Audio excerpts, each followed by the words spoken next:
That track is so freaking good. I'm just jamming out, letting people get into the chat. I just let it play for like 5 minutes. Do you like that I like just have the intro hold? It lets me like set up the stream and stories and such. But man, I really like that track.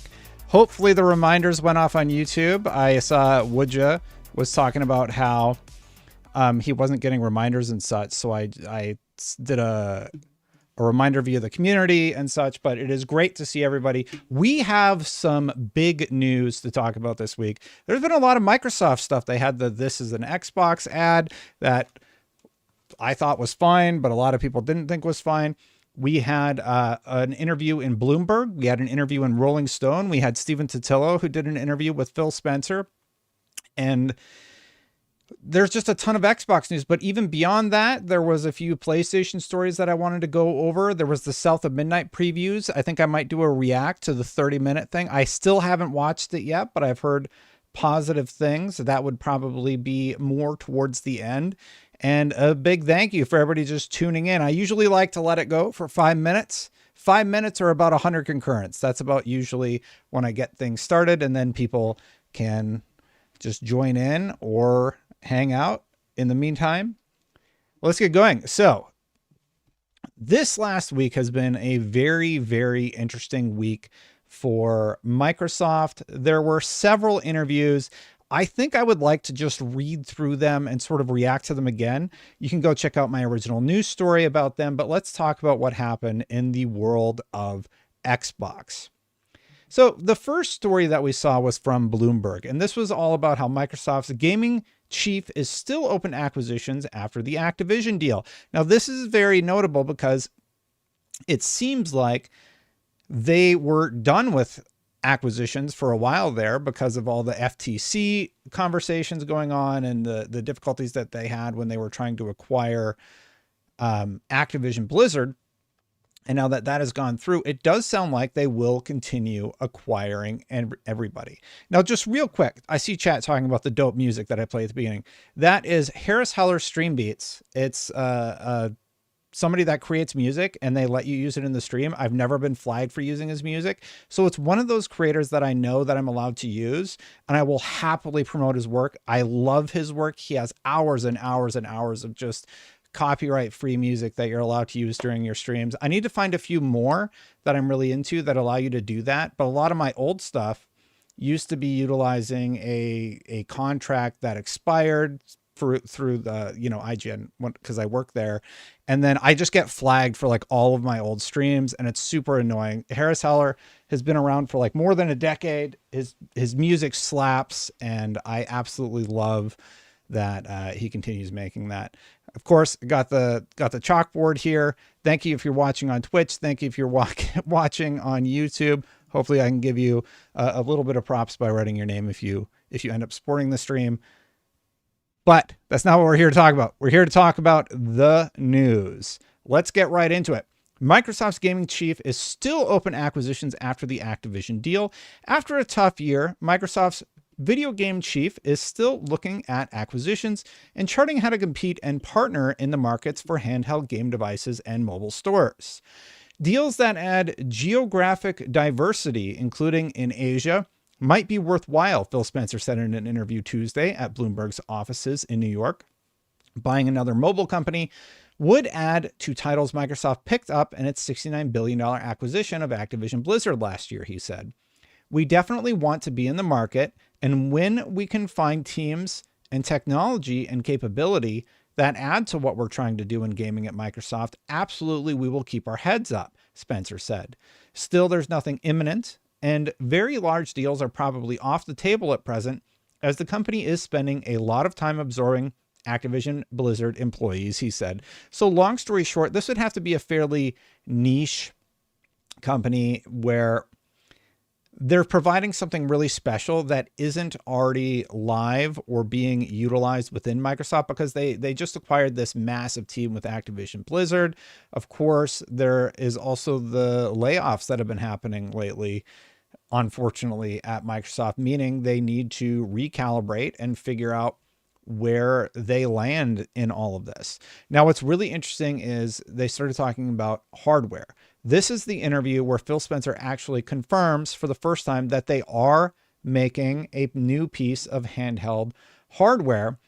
And in a separate interview, he confirmed, which was a fear for a lot of people, that they are still going to be doing console hardware.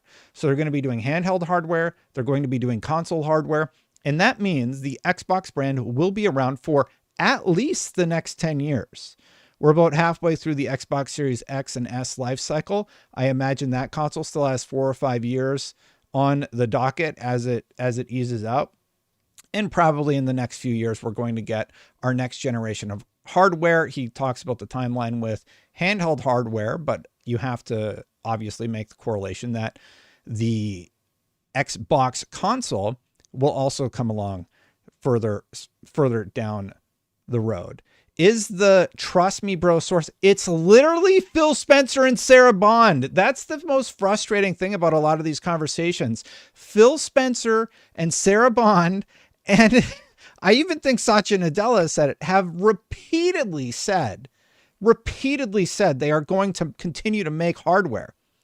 So I don't know who else you need to hear it from. You're talking to like the people that run the company. You're talking to the head of hardware, Sarah Bond, and you're talking about Phil Spencer, who have repeatedly said, we're going to make hardware. They're not going to walk it back. There's not really like room for misinterpretation there.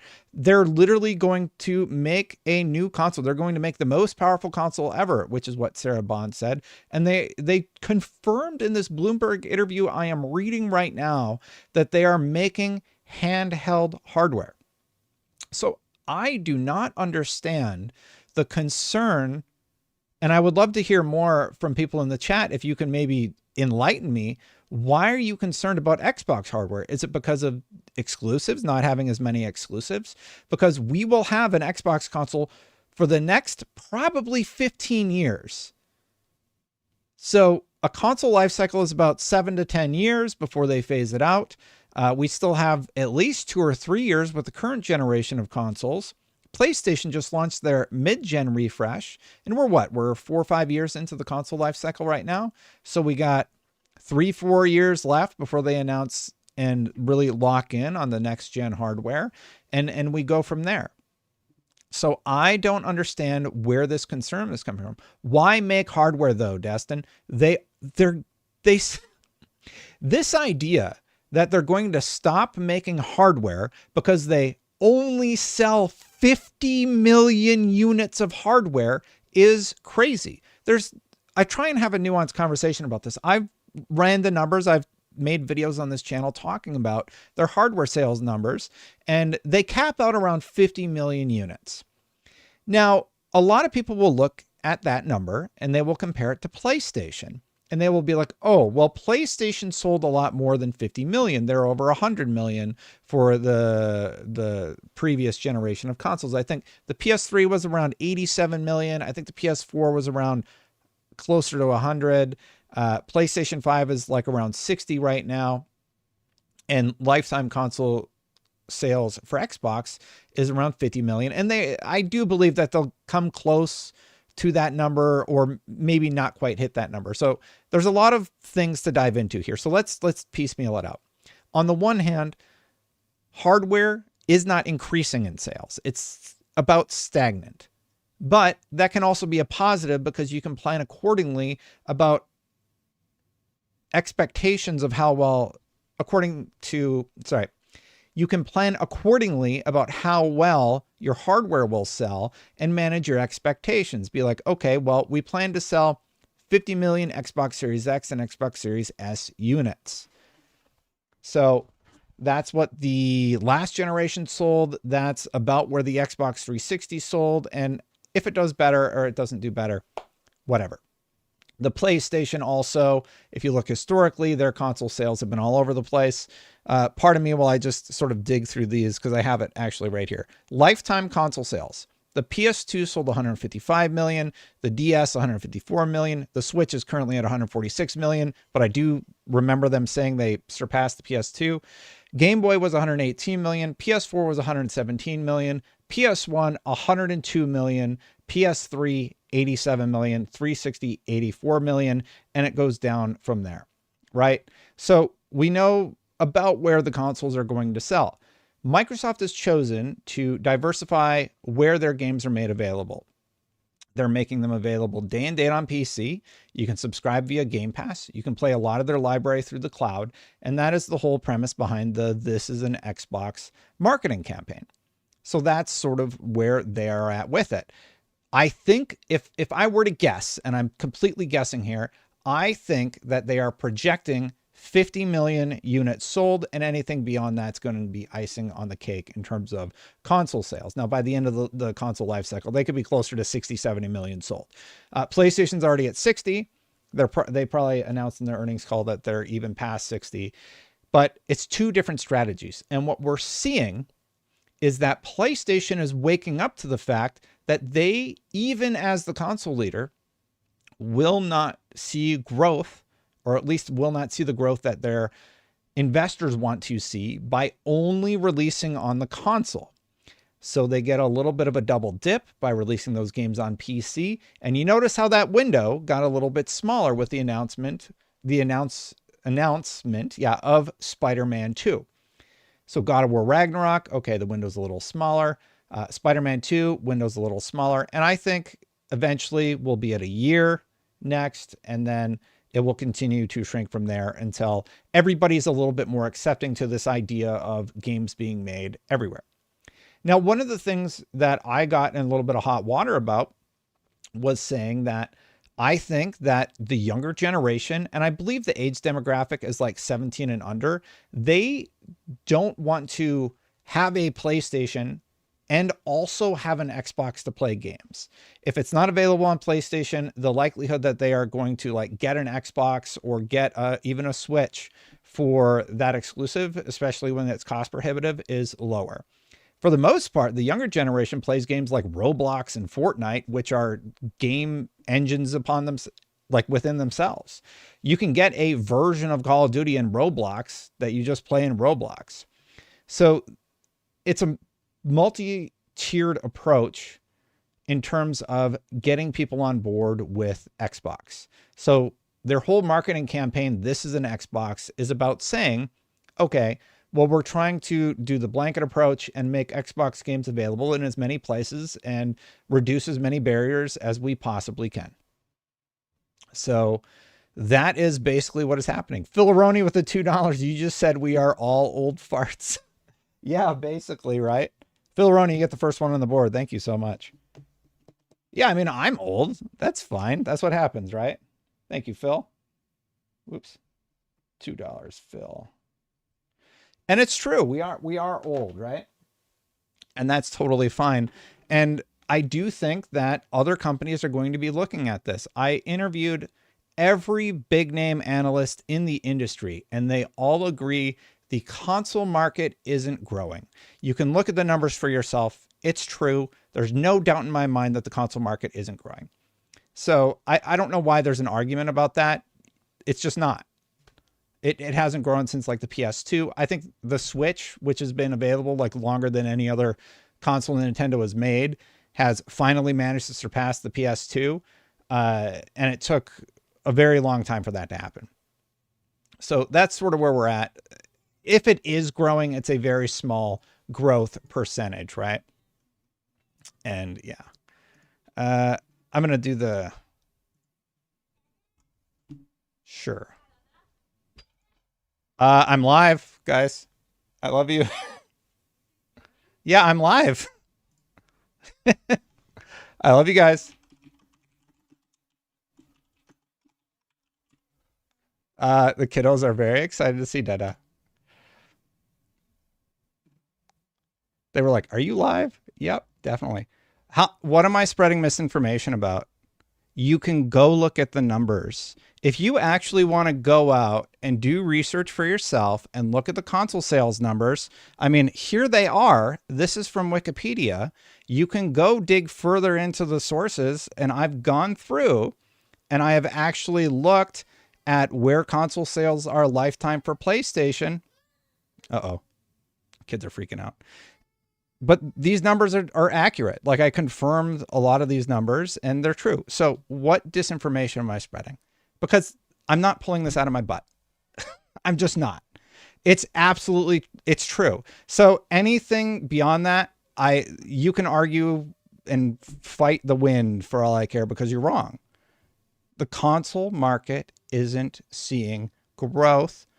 If it is seeing any sort of growth, it's a very small percentage. So you need to diversify, especially as the cost to make a game has gone up.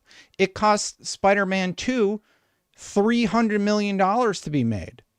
It cost Halo 2 $100 million to be made.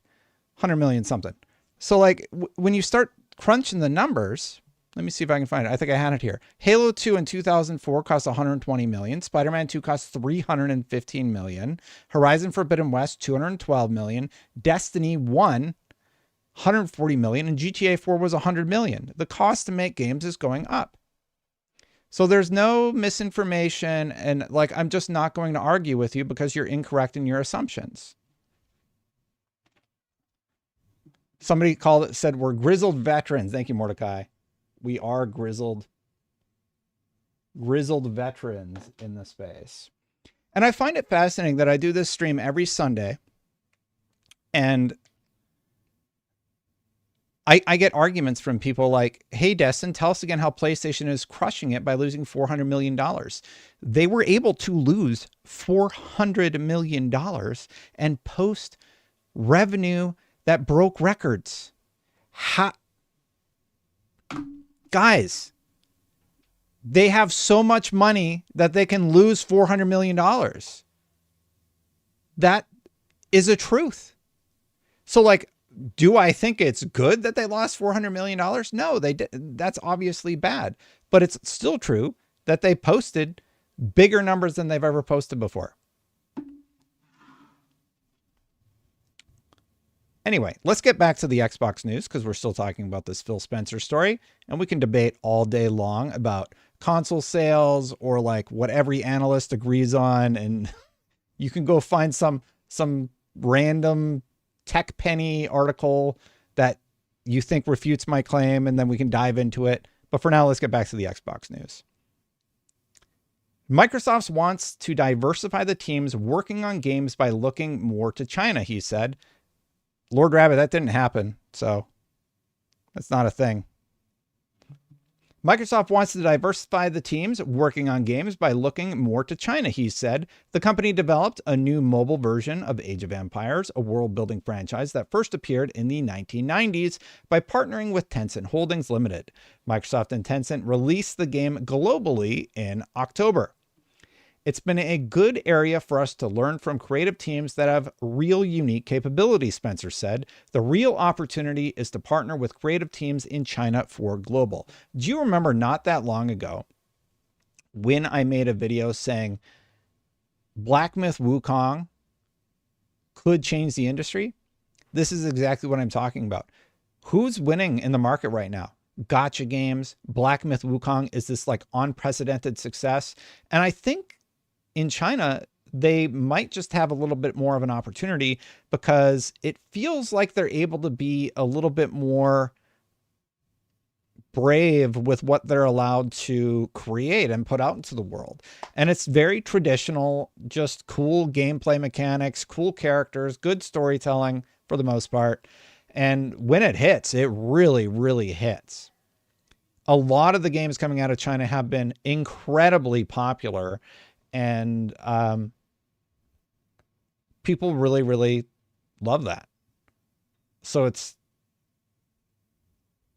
definitely a shift in terms of perception about what is coming out of China. And even Phil Spencer saying, yeah, like we're definitely looking at Asia right now because look at the success of these games in China. Junior Parallax says, Destin's right. Example, the movies business also loses hundreds of millions on flops and they continue on. It's a setback, not the end of the world for big industries. Yeah.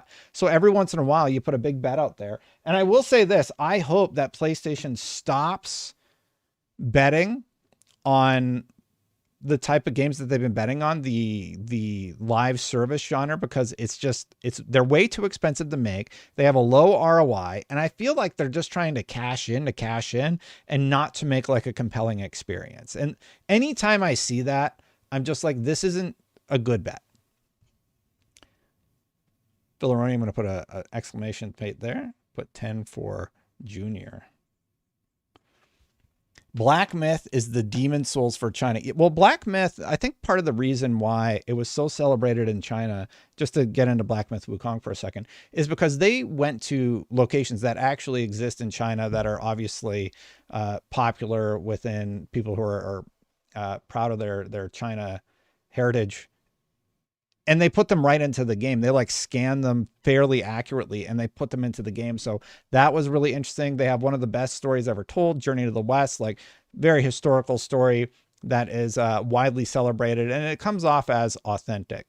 So people were really, really excited to see that in their game. And also they talk about the Monkey King and just talk about all of the cool stuff that they really, really enjoy about their part of the world, right? Great story, really cool design bosses, and everybody really, really liked that game. So it was a really, really special entry. And I do think that Black Myth Wukong is going to be a popular game going forward. I hope it gets nominated for Game of the Year. I think there's two games in my personal opinion, there's two, maybe three games that I think have a chance at Game of the Year, or I would hope would have a chance. And we'll talk about the Game Awards later because that's like sort of a separate topic. But I just released my video where, Paul and I sort of talked about where we're at with Game of the Year. I think Final Fantasy VII Rebirth is a top contender. I need to play more of it, but I do think that game it's very beautiful. I think the combat is great. Just a little bit that I've played of it, I understand why people like it, right? My pick is Black Myth Wukong. I think that is a top contender. And I do think one would be, what was it called? Metaphor Refantasio. I think Metaphor Refantasio is going to be a very popular game that a lot of people are going to enjoy, especially if you play it. Paul started playing it, and I think he's like, okay, yeah, this might be my game of the year. So once you start playing more of these games, more entries could be considered for Game of the Year. And there's a few titles left to come. There is still Stalker 2 and there's still Indiana Jones. And I think those are two big titles that should be considered. If I could just to talk about Game of the Year for a second, if there's one thing that I think needs to change, I think the Game of the Year needs to be considered throughout the entirety of the year. I think it's absolutely weird that we have created a problem that doesn't need to be a problem. Do the Game Awards the first 2 weeks in January. It's just as slow as December is, but December has been created as like this de facto window where we need to decide Game of the Year. It should just be in January. There is no reason why it can't be in January. No good reason that I can think of off the top of my head. And it just seems totally arbitrary that we hold it sometime in December and that the cutoff isn't even in December. The cutoff is before that. The cutoff should be December 31st. If your game releases on December 31st, you still have the first week of January. Voting takes place like that Friday. Get your votes in or it's not going to count. And then the award ceremony is the following week. You can like nominees maybe throughout the year. I don't know. I would need to obviously work on it a little bit more than just winging it on a live stream. There's no reason that I can understand for not doing it in January. So that's my hot take on it. Going back to Microsoft. The executive, who has repeatedly professed his admiration for handheld game devices, said, "The expectation is that we would do something in that category. Although the company is working on prototypes and considering what it might do, Spencer also asked his group to look at the market and develop its vision based on what it learns.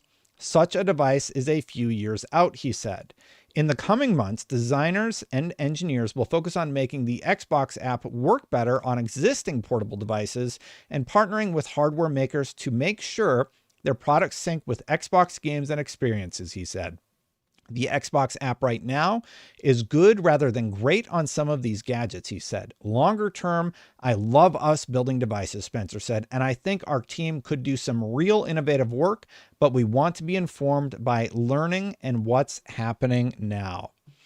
So that's a pretty big bombshell. He just committed, or he just confirmed that yes, they are making a handheld device. So that's a huge surprise. Are you excited about an Xbox handheld? I think that the Xbox handheld is a huge win for Microsoft. I think it is a perfect answer to the PlayStation 5 Pro, but now that we know it's a few years out, I think it might be too late, because I wonder if their handheld device is just going to launch with the next console. It still works, but it would have been so nice to have that lined up right when the PS5 Pro came out. And they're like, yeah, we're making a new console too. Take your Xbox on the go. Here's our new handheld. We'll see what happens as time moves forward, obviously. But I do think it is a very smart move to get in on the handheld market. Everybody who has a Steam Deck who likes the handheld, like, they all love it. Everybody who has a Switch, they love it. And it's nice that Microsoft is getting there. I wish they would have just got there a little bit sooner. Apologies, just drinking my coffee. What do you think about that? I'm going to do a poll in chat really quick. Would you buy an Xbox handheld? Would you? And this is on YouTube. If you're over on, I think I know the answer. I mean, I would vote yes. I don't think it matters, like, if you're a PlayStation fan or you're an Xbox fan, but if the Xbox handheld came out and it had Steam on it, it had Epic Game Store, it had your Xbox library, it's the same premise as the Steam Deck being successful. The Steam Deck came out and they were like, okay, you have access to your whole Steam library here on a handheld. Oh, well, that sounds pretty great. Granted, there were some caveats to it, like, okay, well, you can't launch Destiny 2 because Destiny 2 has anti-cheat. It doesn't work well with Linux, so you're not able to do that immediately. But I do think that a lot of people would definitely purchase the Xbox handheld console. It just depends on software and what it winds up being. So out of we have 425 people watching live, 65% of the people watching who have voted in the poll would buy the handheld. I think that's a pretty good conversion rate, 65%. And I imagine that widely, I think they would see a pretty decent sell-through rate. The company's planned online store for mobile games has been delayed as the group does additional research on the market, Spencer said.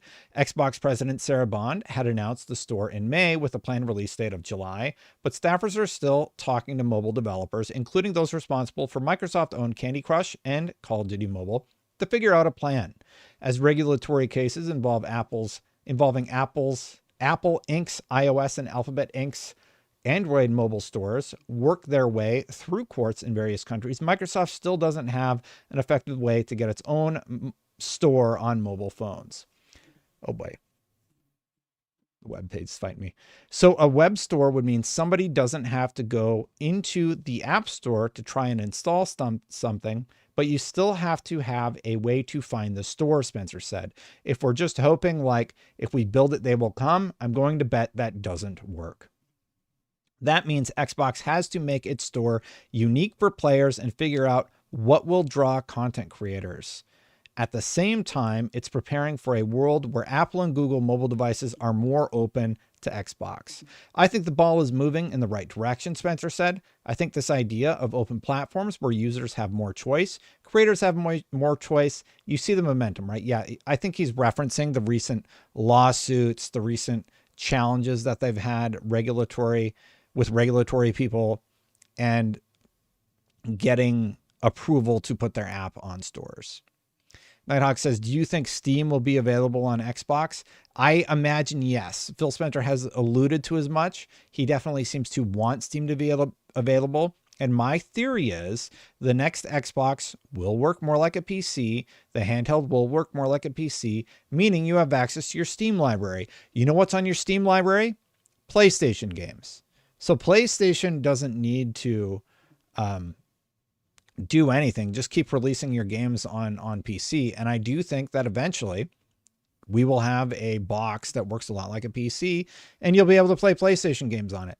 A lot of people are like, oh, PlayStation wouldn't let that happen. It's a PC. You would have to stop releasing games on PC. I don't think they can prevent that from happening.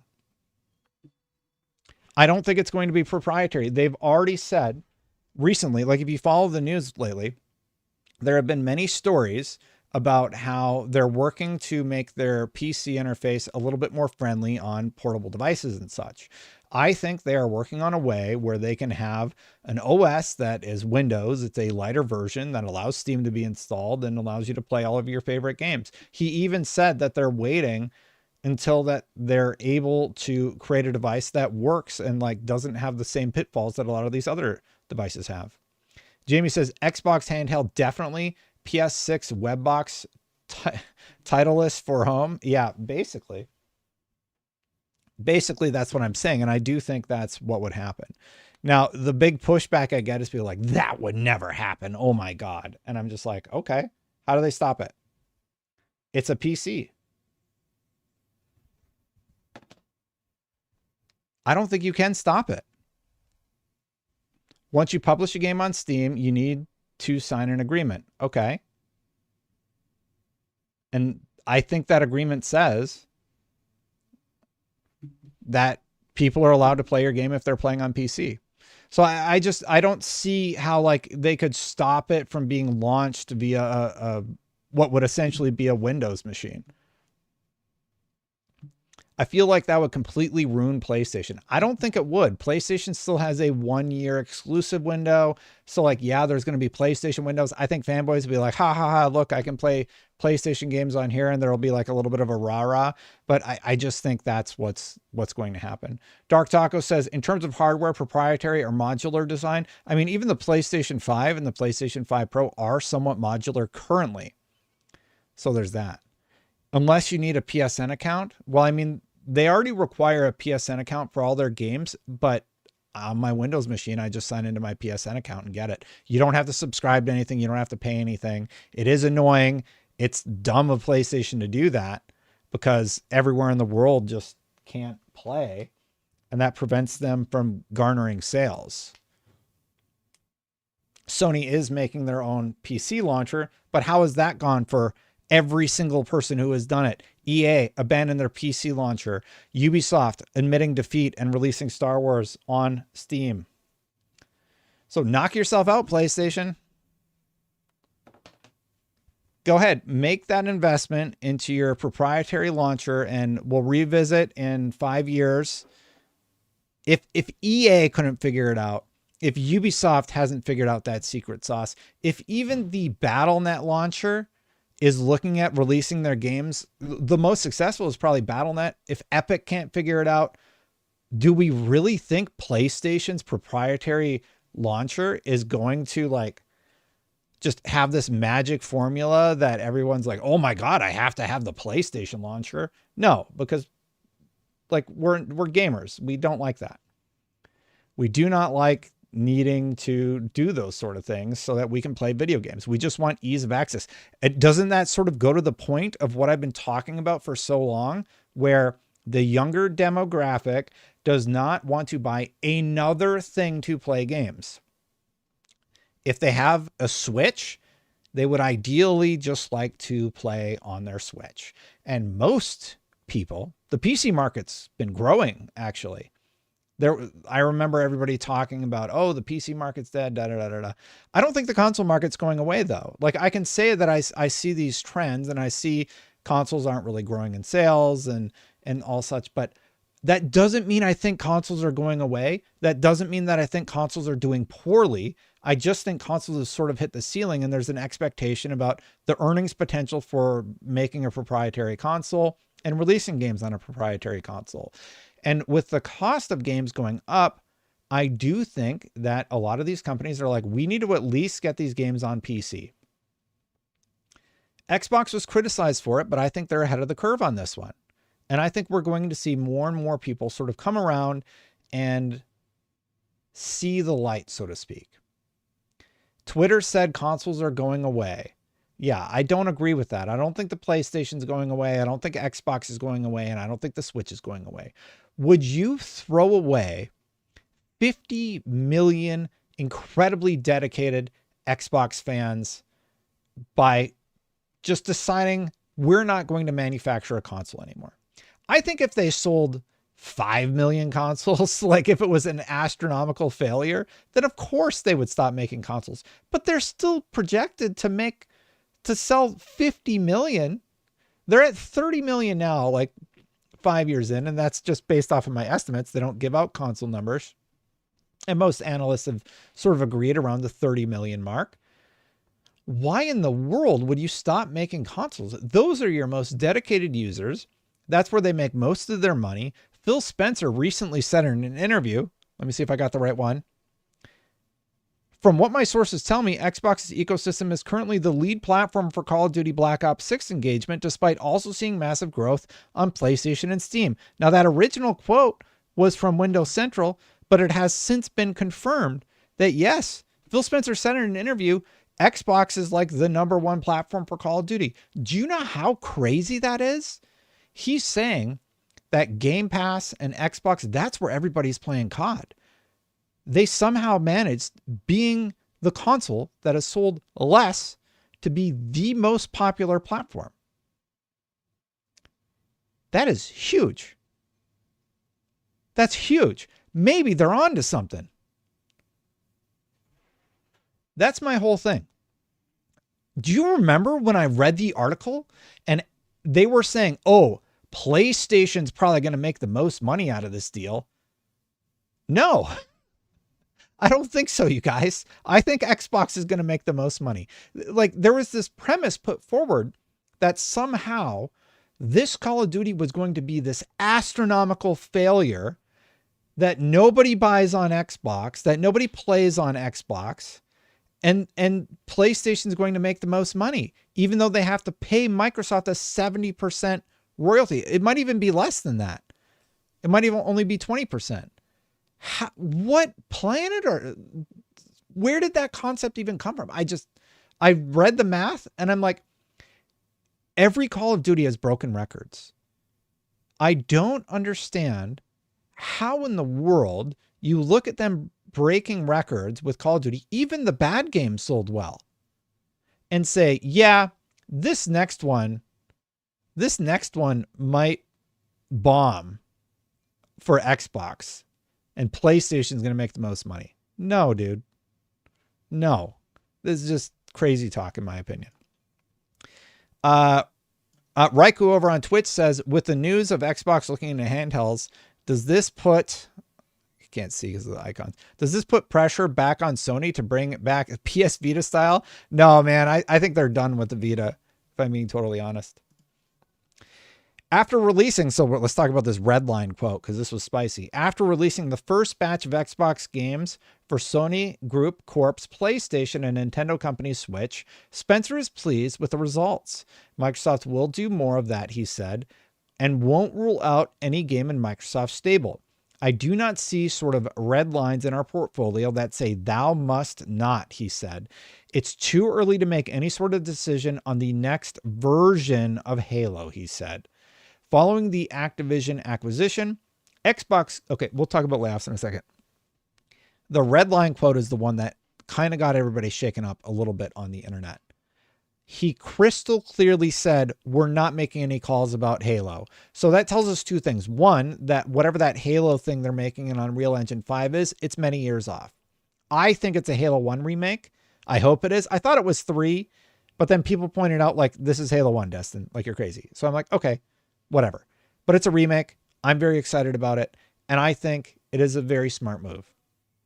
If a Halo 1 remake were to come out on PlayStation, I think that would definitely ruffle some feathers. Do I think it would make them a lot of money? Yes. But I don't know if that will happen. How do I feel about it personally?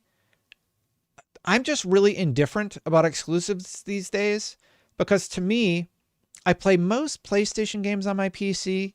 I play most Xbox games on my PC. I think a lot of people are sort of in that category right now. So if like an Xbox console exclusive were to come out on PlayStation, what would that look like? Honestly, the moment that broke me is the Call of Duty or the Indiana Jones thing. I'm like, oh, it's over. It's over. Like, this is the reality going forward. It's going to be like a 3 to 6 month exclusivity window. And that's just the reality of how they're going to handle these. Indiana Jones, they shouldn't have announced it that early.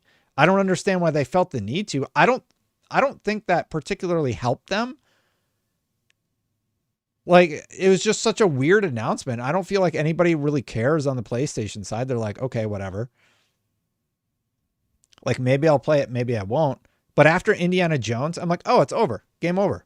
And I think Starfield's going to come to PS5 eventually also. Have they announced anything about that yet? I wouldn't be surprised if they did and I missed it, because I'm mostly indifferent about it at this point. They said Indiana Jones was an exclusive. It's an exclusive for like a day. That's how it feels. Aries with the 10 gifted. Thank you so much, Aries. I really appreciate you so much. Thank you. Thank you very much.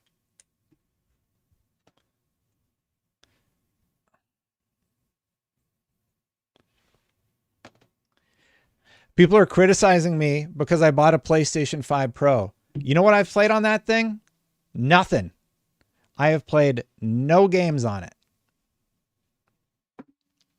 I have not played a single game on my PlayStation 5 Pro.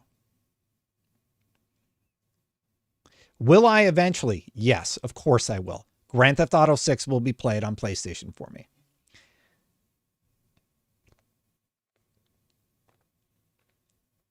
Why did I get the Pro?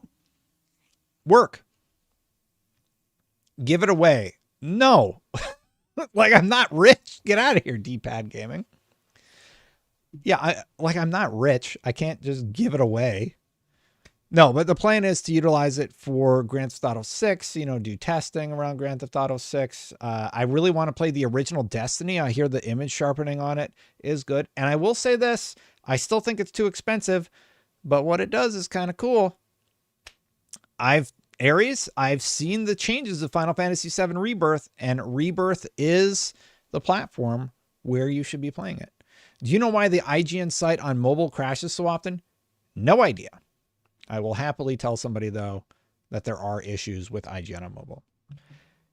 Let's talk about the layoffs. After releasing the first batch of Xbox games for Sony Corp groups, whatever, Spencer is pleased with the results. They're going to do more in that. We read that already.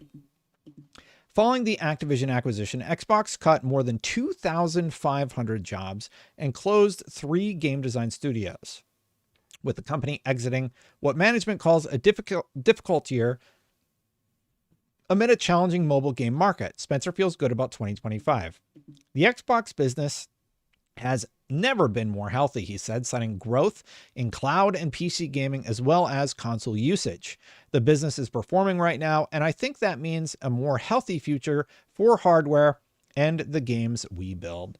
Spencer also said he's optimistic about the growth of mobile games. I feel pretty good about where this industry is going. He said, to reach new players, we need to be creative and adaptive of new business models, new devices, new ways of access. We're not going to grow the market with $1,000 consoles. Oh, damn.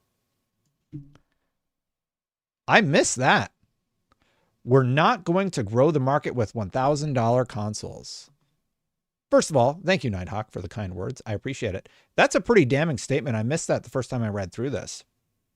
And he's basically pointing out, we're not going to grow the market with $1,000 consoles. I do agree about that. However, PlayStation has also come out and said that the price point of the console has not slowed sales. So I imagine that the PS5 Pro is selling comparable to what the PlayStation 4 Pro has sold. Here's where it gets a little bit tricky. I think that's bad. I don't think that's a good thing, because that means players are more risk averse or less risk averse to price than we expected, which means the next console from Xbox could be very expensive. It's interesting that Phil Spencer would say that, knowing full well they've promised to make the most powerful console ever. I have to imagine that the next generation of consoles, just taking inflation into account, is going to be at least $700. Right? How can the PlayStation 5 Pro be on the market at 700 and then they're going to come up with the next generation of consoles and it's somehow not going to price out around 700? No way the base models are going to be 700. Let's play a little game right now. I call it buying a new console. We're going to buy an Xbox Series X. And we're going to buy a PlayStation 5. PS5. We'll just go to Best Buy. Sound good?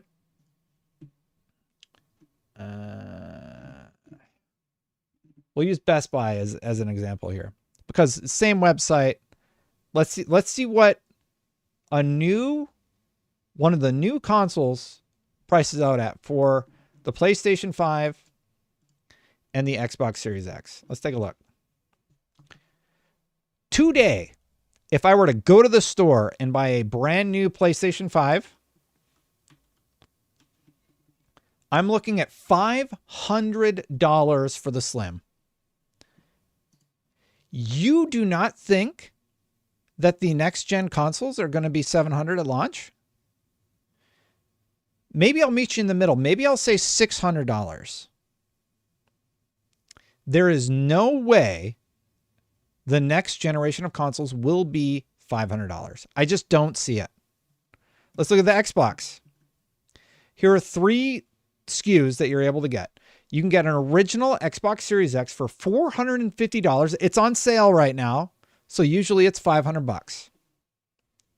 It is on sale. They're doing that sale price cut thing right now. If you want 2 terabytes of storage, it's $600 for the console, for the fancy edition. And this is the white 1 terabyte. Again, it's a $50 sale. And then you got the other bundles and such. So when you think about that, do you still think that the next generation of consoles is only going to be $500? I don't see any world where that's possible. I think they're going to price them at $699. Think about it this way. How big do games have to be to run these days? Like 100 gigs. 2 terabytes is the new standardized storage amount. That is expensive, and it has to be high-speed storage. It can't be like one of those old spin-up hard drives. I think at best, we're looking at $599. I think more likely we're looking at $699. The PS5 Pro just set a new standard, and Sony is looking at people buying that console and saying, oh, I guess they'll just pay whatever for a console. What do you think the PS6 is going to cost? They just released the Pro at $700, and they're saying that they're not seeing a decline of sales. They're saying, oh yeah, like everybody just bought it anyway. With disc or no, $699. Who knows? But are the Gen 4 SSDs still cheap, Aries? So we got inflation working against you. You got the price of hardware working against you. You have these tariffs working against you. I have no clue. I have no idea how anybody could look at just what's going on in the world and with the price of everything and say, yes, consoles are definitely going to cost $500 in 4 years. There's no way. Jacob says, can you as a console maker decide to take a loss and price consoles lower due to the amount of money they have? They can take a loss, and they would probably be taking a loss at a $600 price point. Microsoft would be. Microsoft's taking a loss on their consoles right now. It's why both Microsoft and PlayStation had to increase. They increased the price of their consoles. I've been covering games for almost 20 years. I have never seen somebody increase the price of their hardware. It's crazy. Nobody would be buying an Xbox at $699 ever. They're $599 now. Retro Gamer. The PS5 Pro is $699. You're talking about 3-4 years from now. I think somebody in chat hit it dead on. Consoles are going to be $599 at the base, $699 for whatever the fancier version is. It's going to get real tricky over the next few years. Real tricky. They increase the price of their consoles. But there is definitely going to be a console future because we're not done with the Phil Spencer interviews. That was interview 1. And chat got that spicy. Interview 2 talks about how they will be making consoles in the future. It's not going anywhere. Xbox CEO says there will definitely be future consoles. Although the company's new ad emphasizes cloud streaming, CEO Phil Spencer tells Rolling Stone there will still be a box to buy. How do you all feel about this is an Xbox ad? Did you like it? Did you not like it? Were you unhappy with the ad? I'd be curious to see your response because I think people were largely unhappy with that particular topic. Okay, I don't know if this is just going to play some random thing. Let's just see what happens here. Okay, it doesn't. Great. I'm going to bring it up because I have the ad here and we can just play this is an Xbox thing. But long story short, it was basically a video where they're like, everything's an Xbox and you can play Xbox wherever you want. Hopefully this works. All right. Wish me luck. We're going to see if this works. I think I did it right. Boom. Yeah. So we have this is an Xbox ad where everything's an Xbox. And this did not go over well with fans. People were very upset about this, but Phil Spencer says there's still going to be a future for consoles. And that's why I think that the future of Xbox is going to be one where they diversify where they release games and how they release games in the near future. There's still going to be consoles in the future. They're not going anywhere. And a lot of fans seem concerned, like, why would they keep making consoles? Why would they keep doing it? Like everything's an Xbox, then nothing's an Xbox. Oh, is a PlayStation 5 an Xbox? And there was a lot of concern about this. Phil Spencer and Sarah Bond have repeatedly said they're making another console. We know they're making a handheld. So there's a handheld on the way. There's also a console on the way. So that means Xbox as a console manufacturer is going to be around for at least the next, 12 years? So just for some context there, I'm 42, turning 43 next year. When I am 55 years old, I'll still be talking about Xbox. So I think we're good. I think we're going to be okay. Yeah, Phil Aroni in chat's going to be in his 50s. Y'all, you're worrying about 15, 20 years from now. So where are we going to be at with technology in 15 or 20 years? Will our Fire Sticks be able to just run games? Will we even still be using televisions? Will VR be more adaptable by then? Look at what's happened in the last 15 years.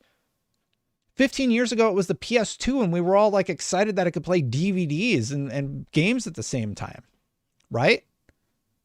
Well, no, PS2 was probably even further than that, right? PS2 was like 20 years ago. So what has happened? PS2, correct me if I'm wrong, it did not come with an Ethernet port. Ethernet ports are standardized. PS3, okay. So by then, we had just standardized Ethernet ports 15 years ago. The max resolution that we were targeting was 1080 and most games ran around 720. They had spin-up drives. They had mechanical drives still in all of the consoles. We have come a long way from that era. So I'm not so concerned about where we're going to be in 15 years. Jacob Novak says, I'm 24 years old, so I'll be 36 by then. Yeah, we're all going to be, it's like 15 years from now. I'm going to be like 50, 55. I'll be nearing retirement age, right? So it's just crazy to think about that far in the future for me and be concerned that Xbox is like going to get out of the market. They're going to be around for 15 more years. Xbox CEO says there will definitely be future consoles. It appears that the Xbox is no longer just a box. Earlier today, the company's official accounts ran a new 30-second ad spot showcasing the brand's new campaign messaging, "This is an Xbox."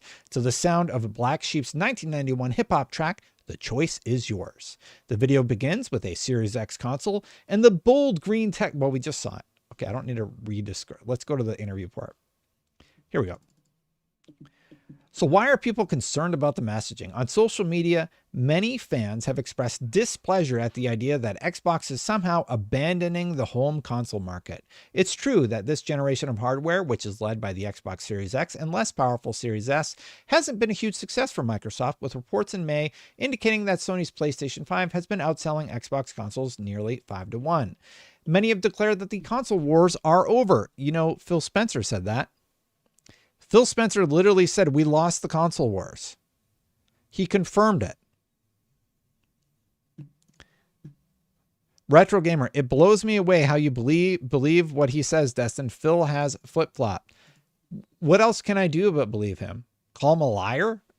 Like, this is what the CEO of Microsoft is saying about their console future.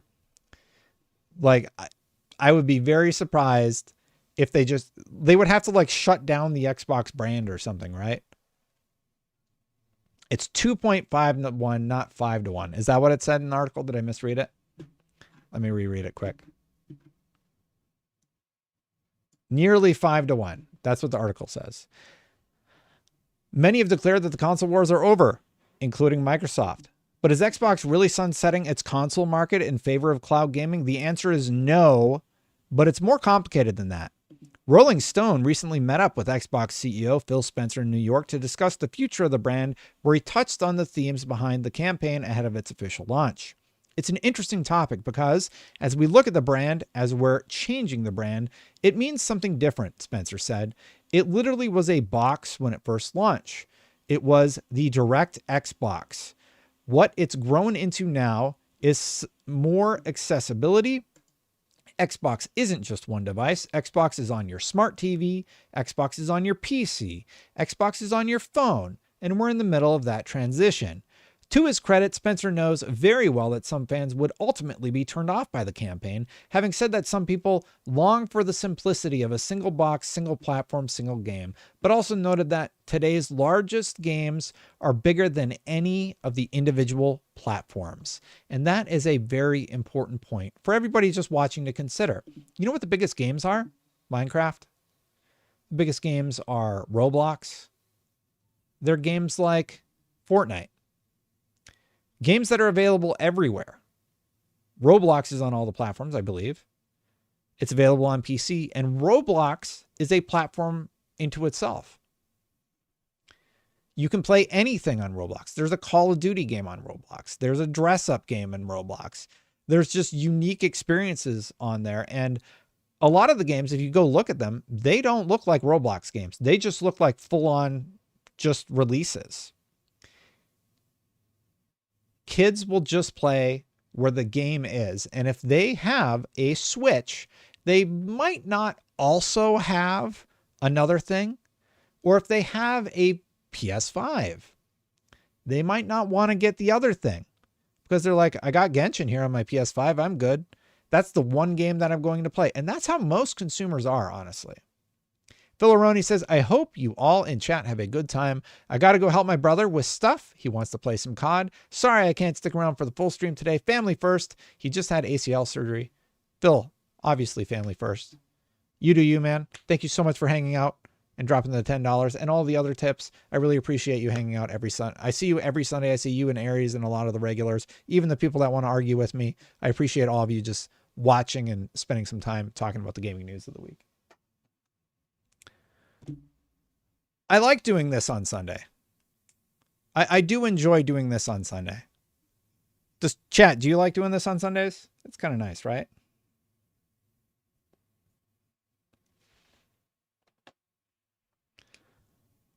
Anyway, continuing on. Spencer has spent essentially his entire career at Microsoft and Xbox, beginning as an intern in 1998 and moving to the Xbox team during its launch in 2001. Knowing the company's past, he believes that the DNA of Xbox remains the same even as the company evolves. I think the thing that should really have longevity are the games, characters, and world, and the platforms should enable us to experience those games where we want to play. That's how we think about Xbox today. Gotta be honest, I really like that philosophy. The games are the most important thing. Well, Xbox 2025, I hope we see that renewed focus on games. We're seeing it at the end of the year. Xbox has had an interesting year. They bet on Pal World. It paid off in a big way. That was a console exclusive for a little bit. Minecraft is still raking in the cash. And I think the games will outlive any of these conversations that we're having today.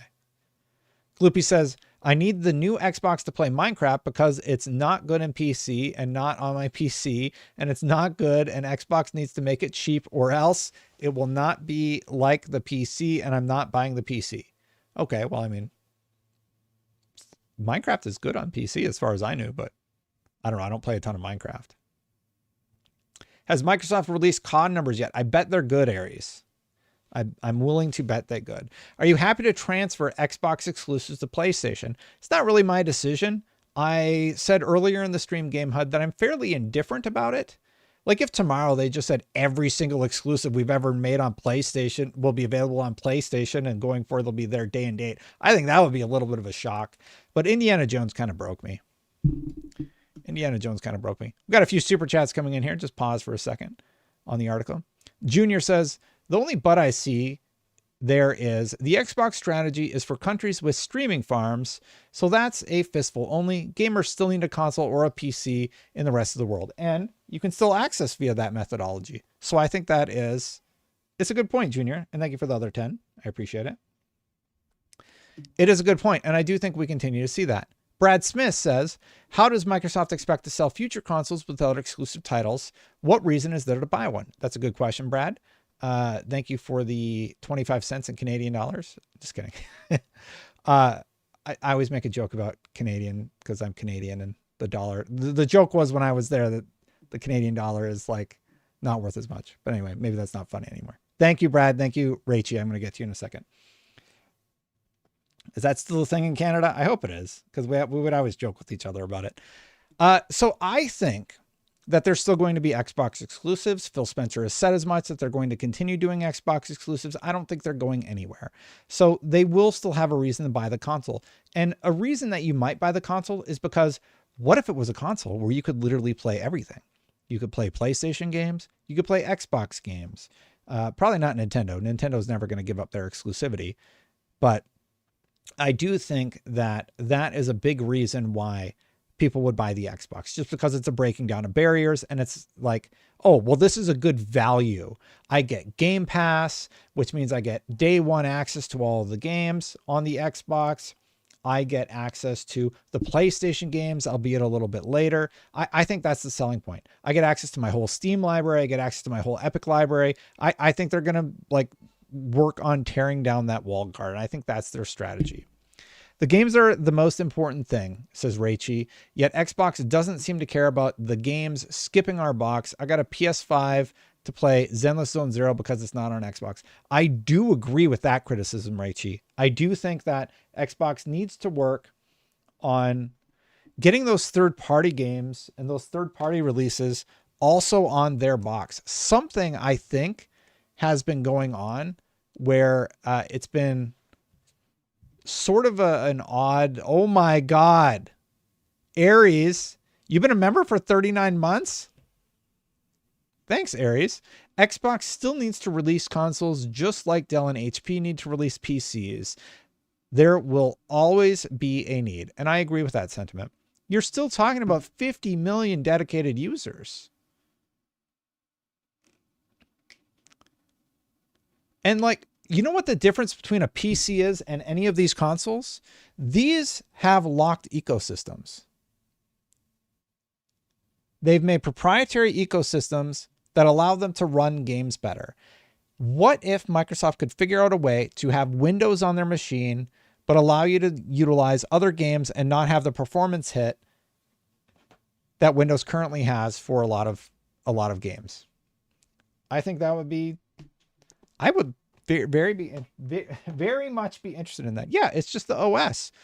I believe PlayStation has been Linux since the PlayStation 2. I don't know what Xbox is Windows though, right? Xbox is like a lightened version of Windows. Good to see you, Wayne's World. But yeah, long story short, it's just the OS that they run. Yeah, Sony, as far as I know, is Linux. Yeah, I got it. So I actually had a PS2 that I modded so that I could run the developer side PS2 Linux OS. It's pretty fascinating stuff. You can make games for the PS2. Xbox uses the Windows kernel. Yeah, thank you, Widja. The number of games Xbox has for those platforms has increased substantially since its acquisition of both ZeniMax Media, owners of Bethesda, GameWorks, id Software, and Arcane Studios in 2021, and Activision Blizzard in 2023. In 3 short years, the industry saw a big shift with properties like The Elder Scrolls, Fallout, Doom, World of Warcraft, Diablo, and the juggernaut Call of Duty franchise now belonging to Microsoft. But the company hasn't forced most of its games to remain exclusive, following cross-platform launches and support on day one for many or staggered releases, with games like the upcoming Indiana Jones and the Great Circle arriving on PlayStation 5 a few months after its Xbox and PC debut. And that's something I talked about a lot before. I think that's the one that broke me. The fact that it's just coming a few months down the line. I'm like, oh, okay, well, like they're just going to put everything over there. So I kind of like stopped worrying, will they, won't they? I'm like, they're clearly saying they're going to.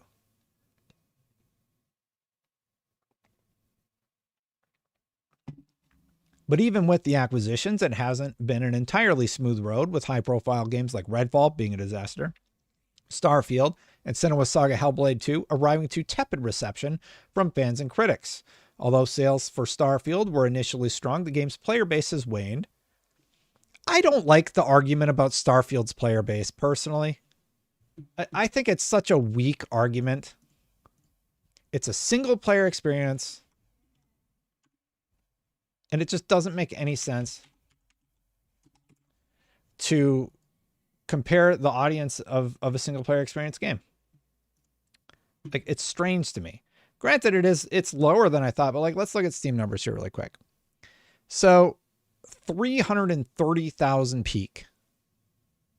That's where it peaked out at. It has 7,413 people playing it right now. The DLC was bad. Everybody said they didn't like it, as far as I know.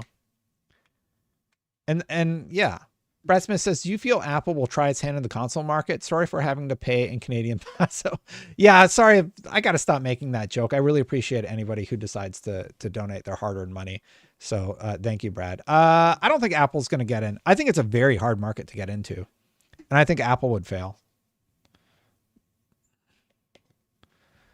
Like, they would need to dedicate like 50 years to it or something crazy. And I don't think they're ready to do that.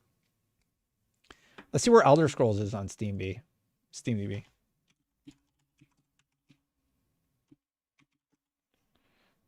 So Skyrim, I bet it has a lot. So if you compare it to Skyrim, so Skyrim's at 3,259. I would have thought it would have been more, simply because of like modability and people mod Skyrim, but I guess it's been out way longer, right? So Starfield having this many concurrents, it's kind of impressive, honestly. Remember to smash that like button. Oh yeah. You know what's really surprising? That a lot of you are not subscribed. So hit that subscribe button, hit that bell to know when my content goes live. Thank you so much for watching, everybody. And if you're already subscribed, hit that like button. Thank you, Wayne's World, for the reminder to do my little promo. Skyrim is 15 years old. Yeah, so it's not like, I mean, the fact that it's 15 years old and still has like 3,000 concurrents is good, right?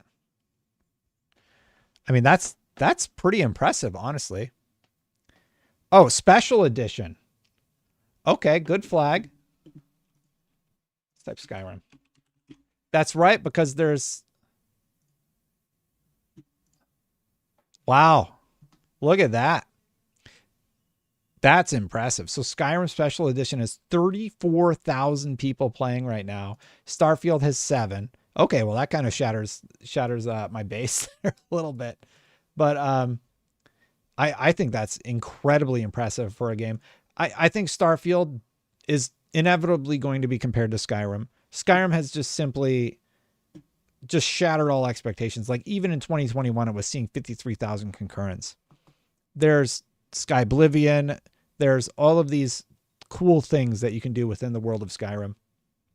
And when it launched, even its peak was like 69,906. It's just a huge game for them. Starfield didn't have the same staying power. I think that's fine, but yeah. Every day I'm left wondering, will Avowed be on PS5? Is another day I'm not buying for my Series S. Microsoft needs to get off the fence. I don't know about Avowed. I guess time's going to tell on that one, but like they've already talked about pre-ordering it and everything. And honestly, don't pre-order stuff. Just generally don't. Wait until reviews come out. Watch somebody play it. Buy it after launch. There is no reason to pre-order a game unless you're like a super fan or something like that. I think there's plenty of recent examples where games come out, they don't work, and you should just wait. And there's so much cool stuff that you could be playing anyway.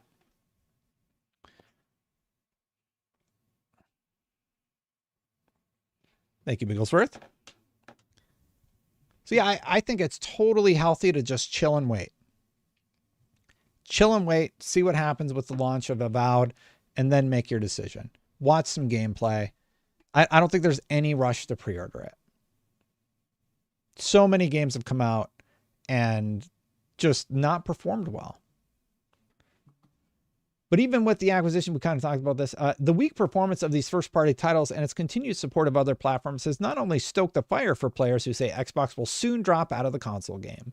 Speaking about consoles, Spencer said that he loves that people are buying Xbox hardware, but notes that it isn't a growth market. Our biggest growth in Xbox players is on PC and cloud, he said. The console space all up isn't growing across all of them. We love those customers, but in terms of continuing to expand and grow Xbox, it's about PC, it's about cloud, and it's about making our games more available in more places. Even Phil Spencer said it. I've said it. Phil Spencer just said it in this interview. The console market isn't growing. It's not growing at the rate that it needs to be sustainable.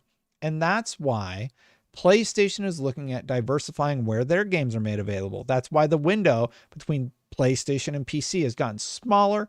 It was 2 years, and now then it was like a year and 9 months, and then it's a year and 2 months, and then it's a year, and then multiplayer games are day and date. Like, it's going to change. And when Xbox did it, it was super bad, and everybody was like, oh, the Xbox, like online on Twitter. I think most of the articles that I read about it were mostly positive. They're like, this is great. This is super pro consumer. But online, man, the discourse about Xbox releasing day and date on PC were like, oh, Xbox doesn't have exclusives anymore. It's like, what are you talking about? Tino says he's taking the existing Xbox player base for granted, assuming they're going to be their next generation. The existing Xbox user base is my age. I don't think he's taking them for granted. I think he's saying, look, we know not all of you are going to be here next gen. Here are our plans. And he's laying it out plainly. Like, he's not mincing words. We're going to make a next gen console. And I think I respect that a lot, honestly, that he's not really messing around with it. In regard to whether the company's emphasis on cloud streaming and anywhere devices means that they'll cease developing new home consoles, Spencer had a definitive answer. We'll definitely do more consoles in the future and other devices. Okay, so that's it, guys, right? We don't have to talk about Xbox getting out of the console business anymore, right? We're all good. Hey, Luis, good to see you.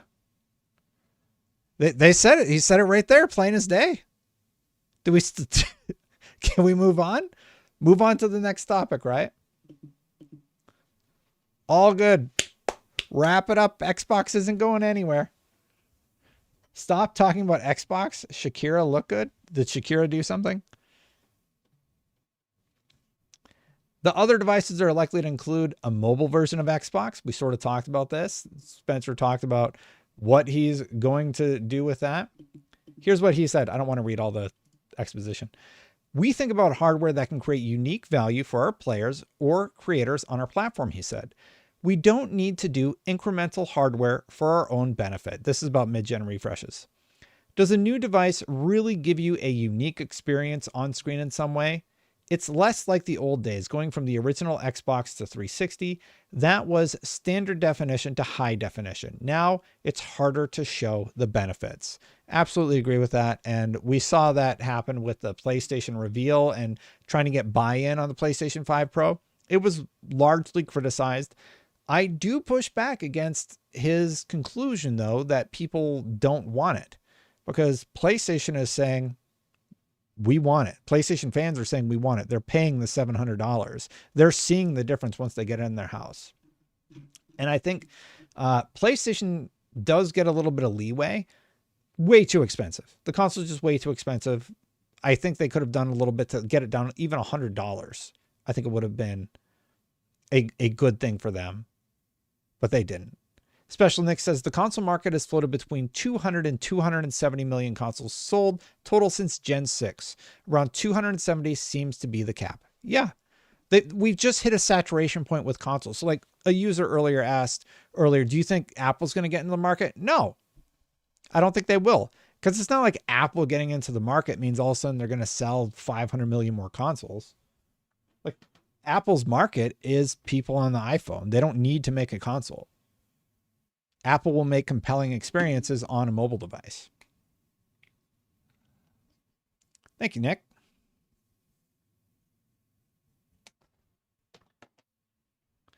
And I think that's largely where we're going to be.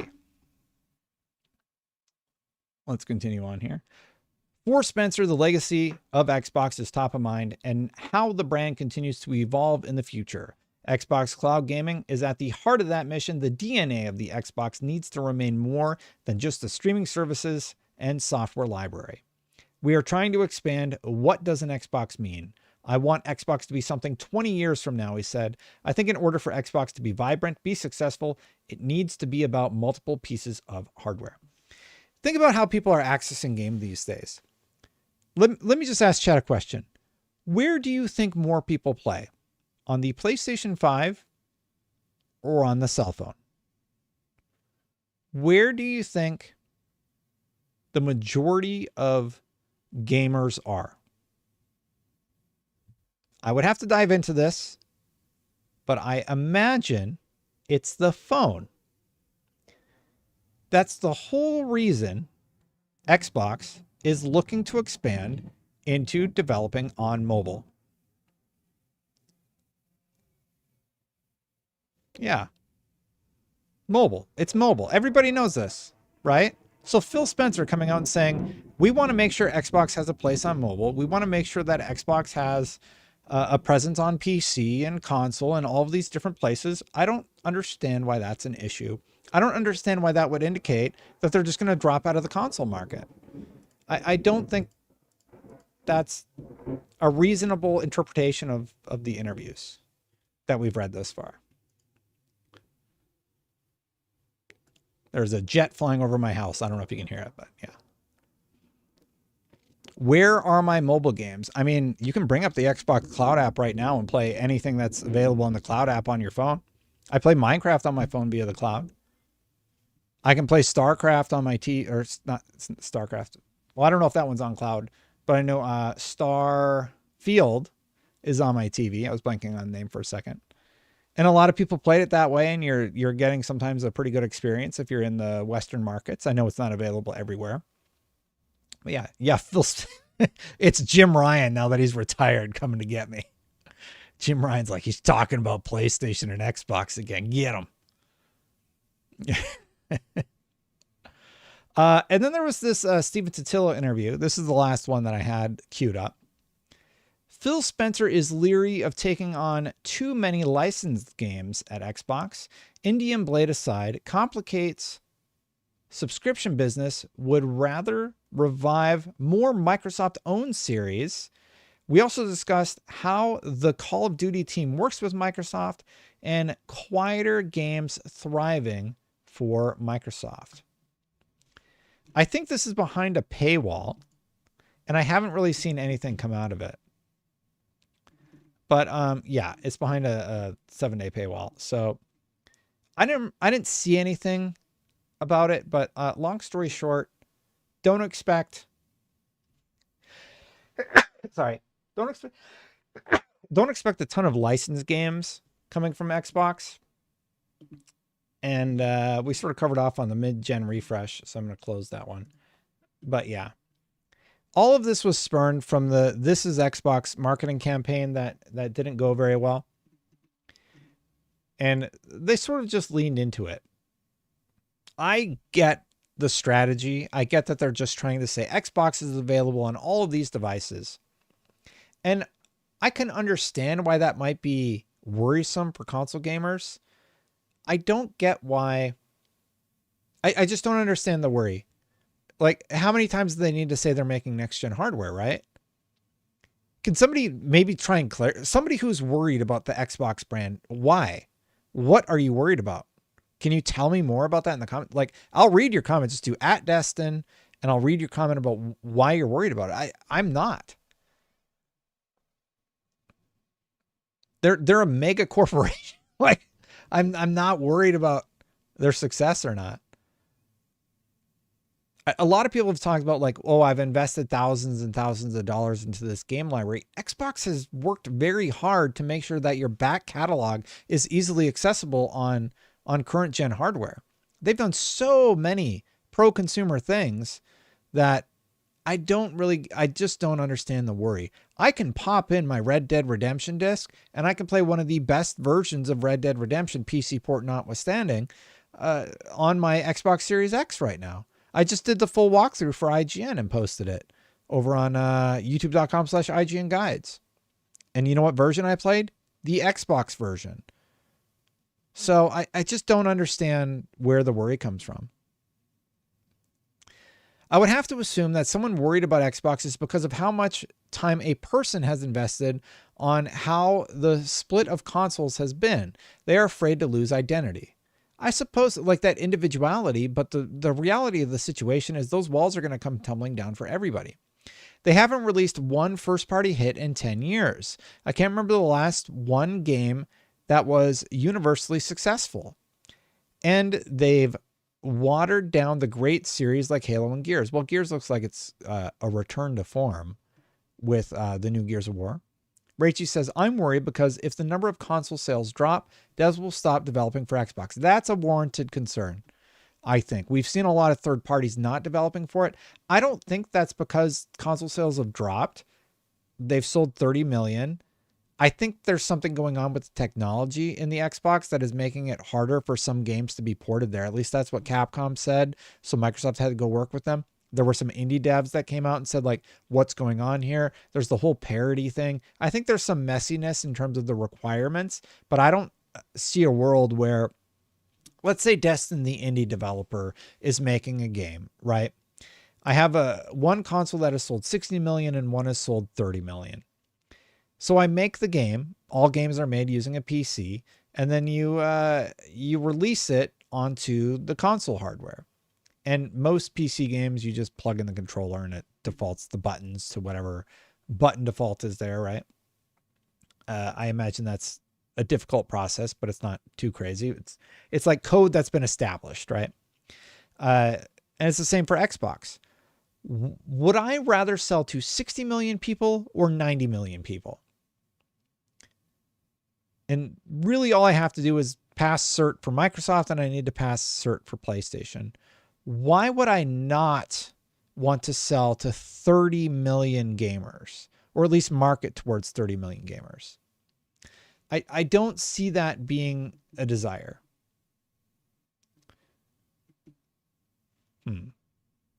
Imagine my Xbox account worth $15,000 and they don't make any more consoles. What's your Steam account worth?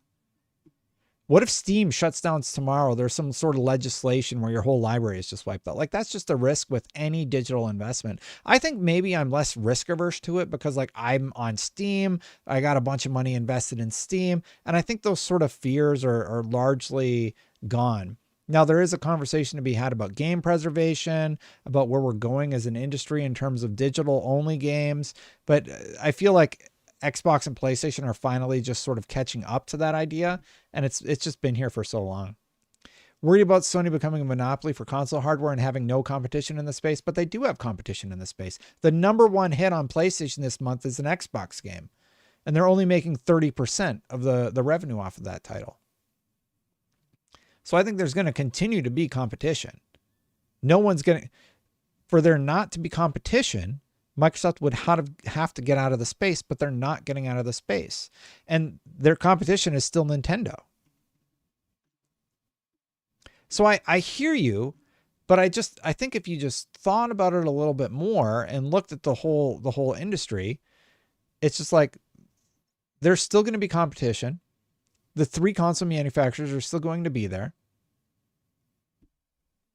So there's that. Yes, Stefan, I think it's a whole separate conversation. If you want to talk about games being optimized for Xbox or not running well on Xbox versus PlayStation, that's absolutely a conversation that should be had. And Xbox needs to figure out what's going on there. But that's not something Destin can fix. That's something that Microsoft and Xbox need to fix, and they should be criticized for. Because if Xbox gamers are getting a worse experience and they see it in these Digital Foundry videos or whatever, they absolutely should be criticizing it. 100%. Lotus, good to see you.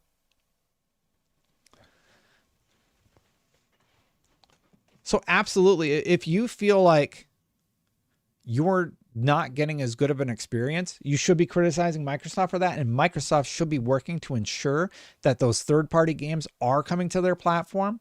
Like Silent Hill 2 not being on Xbox. Why? Why is that not a thing? Bloober's worked with Mike. Bloober's last few games have been on Xbox consoles. Why not Silent Hill 2? What was the thing that happened to ensure that Xbox doesn't get it? Microsoft needs to fix that. This is what I'm talking about. Like, it's okay to be a fan. You should absolutely criticize when criticism is warranted. And getting the short end of the stick when it comes to third-party games and games like Black Myth just straight up skipping your console, or getting Baldur's Gate 3 later than everybody else. So you're telling me Microsoft had enough time to look at Larian Studios as a possible acquisition target, but you didn't have enough time to sit down and talk with that development studio and get Baldur's Gate 3 the same day on your console as it was on PlayStation? That's not fair.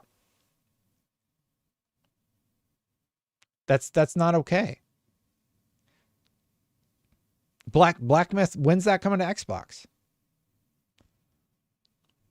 Is PlayStation money hatting some of the games? That's a good question. We don't know.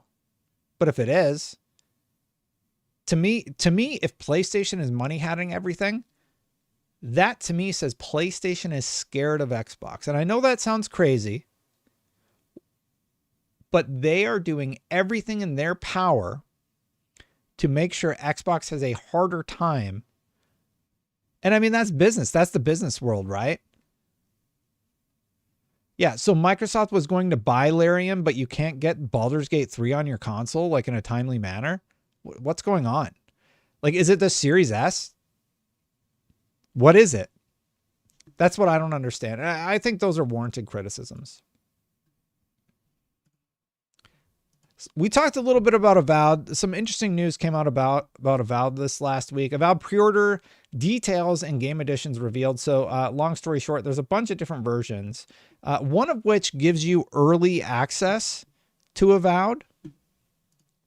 So regarding the premium edition for Avowed, players have 2 choices for their pre-order, digital or physical. The digital premium edition costs $89.99 and provides 5 days of early access, 2 premium skin packs, and access to the digital art book and soundtrack. The premium edition steelbook is priced at $94.90. Geez. And it comes with an additional Avowed steelbook. This is a typo.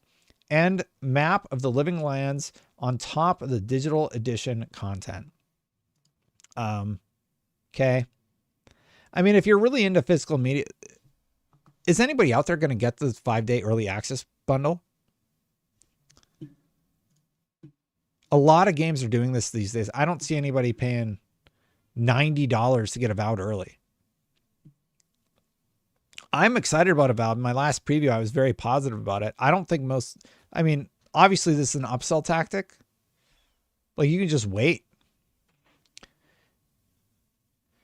Starless one says, we all know PlayStation. Oh, Destin, give us proof that Sony paid Wukong devs before you yap. I didn't say they did. I didn't say, Quantum, I never said they did. I don't know what happened there, but Microsoft has made claims about Black Myth Wukong developers having some sort of deal. I don't know what happened there, but it's strange. It's a strange situation. Do I think PlayStation money hatted them? I have no proof about that. I never indicated that they did. Somebody in chat asked the question, and I said, yeah, are they? Because that's not great. Brad, thank you for the 5. Why does Microsoft not do away with the Series Series F to pay respects, right? If it's been such a headache and caused so many issues, I don't know, man. I think it's one of their, I think that it's selling like at an equal rate to the Series X. So it's been a challenge for them to sort of differentiate that path. Even Phil said he can't talk about Black Myth Wukong going to Xbox. Yeah, I don't know what's going on with it. It's an issue. Let's have a Q&A, Widja said. Okay. Let's finish the Avowed story and we can do the Q&A now, or we can do it at the end of the stream. And we can just talk about whatever. We'll do freeform Q&A. Widja. Widja just hit the goal. Thank you, Widja. I appreciate it. All right. Do you want Q&A now, chat, or do you want it at the end? It's where I just sit here and read chat. And we do live Q&A about whatever you would like to talk about. If you have Game Pass, you can upgrade for the early access. Yeah, so there's also the upgrade path, which I do think is a very enticing way to upsell utilizing Game Pass. All right, here, I'll just do a poll. Do a poll on YouTube.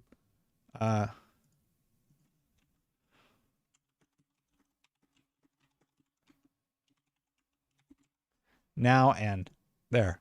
Polls live. We'll decide when we do the Q&A. I'm going to finish up this Avowed story and we'll let the votes come in. Regarding the premium edition for Avowed, players have two choices and you can upgrade, don't forget. Moreover, players who have pre-ordered the standard edition Avowed or are playing the game through Game Pass have an option to upgrade for the price of $24.99. You can receive all the premium edition digital content and up to 5 days of early access, allowing you to enter the game from February 13th. That is really smart. That's really smart, you guys. Think about it this way. You're paying less than the full price of the game. Do you get to keep the game? Or do you have to stay subscribed to Game Pass? So if you've pre-ordered the standard edition or are playing through Game Pass, you have an option to upgrade. So does 20... I'm a little curious. Yeah, the votes are at... Good to see you, Paris. Yeah, it's been forever. It's been so long since I saw you last, Paris. We'll do the Q&A at the end then, before I sign off. Players who have pre-ordered the standard edition of the Avowed or are playing the game through Game Pass have an option to upgrade for the price of $24.99. Do you get to keep it though? Like, do you own it if you do the upgrade path?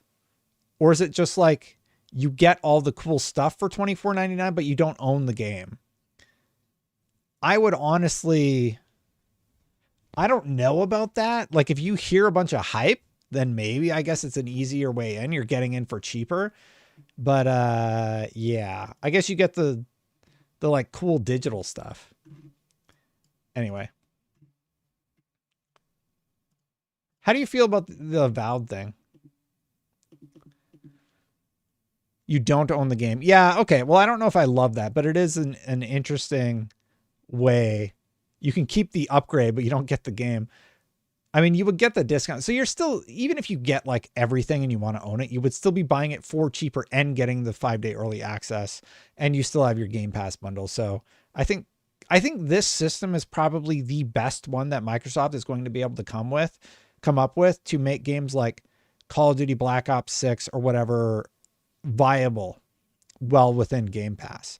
You okay with waiting? Just keep paying your Game Pass subscription. You get it 5 days later. They're definitely looking at ways to incentivize more monetization with their games. Phil Spencer also did talk about Avowed's delay. So he talked a little bit about delayed it. In an interview with Stephen Totilo of GameFile, Spencer said that the company had so many games releasing that it just made sense to move Avowed. I was very upset when this happened because I am very excited about playing Avowed. And I'm even more excited after I did that preview a few months back. We can afford it when we have the Diablo expansion, then Black Ops, then Indie, and the Great Circle, he said. We didn't move it because Obsidian needed the time. They'll use the time. With the game now set to launch on February 18th, Avowed will still face competition from games outside of the Microsoft umbrella, such as Civ 7, Assassin's Creed Shadows, Monster Hunter Wilds, Kingdom Come Deliverance 2, and more. Despite those other games releasing, it seems as though Avowed won't see another delay based on Spencer's comments. Spencer added that discussions with Xbox Game Studios head Matt Booty and the Games Pass team helped them spread out the release of their games where they see it fit. How do you feel about the delay? Like, I was pretty sour about it at the time. Now I'm just sort of indifferent about it. Avowed looks not open world-y enough for me. I still have with gold stuff in my library. I'm definitely interested in Avowed. Well, time will tell. We're going to see more. I was pretty sour on the art change. Then I got to do that preview. The preview got me excited about the gameplay because the preview was very fun. They made us use old footage, like provided footage though, which I never like. So hopefully that changes in the future. The delay is annoying, but also it gives me more time to finish Pillars of Eternity 2. Good call. Good call, Luke. Your overconfident Xbox won't pull out a console. Oh, wow. We're still talking about the console thing. We're like way past we talked about that at the front of the stream. I'm very confident about it. I think you're watching earlier in the live broadcast, Ian. When do you think GTA 5 release? They've confirmed fall, so I think October. All the GTAs. Let's see if I still got it here. One of these were the GTA release dates. Nah, I don't have it. Let's just go through all the quotes that I happen to have. No. So, but the old GTA, they're usually in October. I did a video about that not that long ago. What else did we have? I kind of want to talk about, I'm going to jump to something I was going to cover at the end. I wanted to talk about the Game Awards a little bit because there's been a lot of conversations about the Game Awards. And I wanted to get your read on it. What else we got here? Yeah, let's go to the Game Awards. So the Game Awards, the nominees are coming out on Monday. Long story short, you know, Paul and I had our little conversation. We're going to do like a more proper Game Awards thing probably in the new year. And I don't know who else could be on there. I'll have to figure out some people that want to be on there and we can talk about Destin's. I'll probably do one video that's like my Game Awards. I need to play more Astrobot. I need to play more Final Fantasy, but I've kind of said what I'm going to say about my Game of the Year awards. There's 2 more games that are in consideration for me. It's Indiana Jones and Stalker 2. So we'll talk about that when, you know, we all get to play them. But right now, the nominees are coming tomorrow. Basically, this is the Game Awards. They posted this on this morning. Nominees are coming for the Game Awards tomorrow. And I am curious, who do you think deserves to be nominated and who do you think will be nominated? I think, regardless about all the drama around it, I think Black Myth Wukong absolutely deserves to be nominated. And I think Black Myth Wukong should be a front runner. And I think another one in that vein is Metaphor Refantasio. So if there are 2 games that Destin could pick, I would say Metaphor Refantasio and Black Myth Wukong should be on the nominated list, minimum. I've heard a lot of people say that Astrobot should be nominated, at least. I agree on Final Fantasy VII Rebirth. Even though I've played this much of the game, I'm like, graphically, it's great. The gameplay is really interesting and fun. I know the story is great. It is a remake. And then I've heard some sort of contentious options like Silent Hill 2. A lot of people have talked about Silent Hill 2 potentially being in the running. But who do I think could win? If we're Balatro is a good call too. Elden Ring Shadow of the Erd Tree is also in the running because they came out with some clarification about who is eligible. The Game Awards, expansion packs, new game seasons, DLC remakes, and remasters are eligible in all categories if the jury deems the new creative and technical work to be worthy of a nomination. And here's what it specifically says if you go to the fact page. Are DLCs, expansion packs, and remakes, remasters eligible? The Game Awards aims to recognize the best creative and technical works each year, irrespective of the format of that content's release. Expansion packs, new game seasons, DLC remakes, and remasters are eligible in all categories if the jury deems the new creative and technical work to be worthy of a nomination. Factors such as the newness of the content and its price/value should be taken into consideration. Should something like Silent Hill 2 remake be considered? I think that's the conversation, but more so, I think it brings Elden Ring Shadow of the Erdtree to the forefront of the conversation, because so many people are just thinking, well, Elden Ring Shadow of the Erdtree is just going to win. I don't think so. Here's who I think the nominees will be: Shadow of the Erdtree, Metaphor ReFantazio, Final Fantasy VII Remake. I think Astrobot's going to be on that list. Alan Wake 2 came out last year. I don't think Alan Wake 2 is in the running. Did I say Final Fantasy VII Rebirth? And I think Black Mist should be on it. I think Black Mist is going to get robbed. I think it's not even going to be considered. And I think that's unfortunate. I think it's a mistake. Yeah, but I think Erdtree or Final Fantasy, Final Fantasy VII Rebirth, or Metaphor ReFantazio are the top three frontrunners. And if I could put it on there, I would put Black Myth Wukong on there. I really like that game. I need to play more of it. I played through half. I'm like on chapter 3. I just fought the lady in the snow where there's the dude stuck in the thing and you get him out. And then it was just kind of like, go to the next area. And it's just this huge open area, and I died and I just stopped for a while. But I need to play more of it. I really enjoyed my time with that game. I think it's really cool. Well, we don't know. Why wouldn't Black Myth be nominated? I think if you look at the review scores for Black Myth Wukong, it was like a 7 or an 8 across the board in the industry. And when you look at who is doing the nominations, it's the people who gave the game a 7 or an 8. You're putting it up against games that they gave 9s and 10s to. So if you think about it logically, are you going to nominate a game that you gave a 9 or a 10 to? Or are you going to nominate a game that had a lot of problems with it at launch? Well, like, obviously a lot of people had issues. Mitchell, who reviewed it for IGN, was falling through the earth. And like he accidentally got past this glitch boss and was able to beat the game. So he was able to finish it up.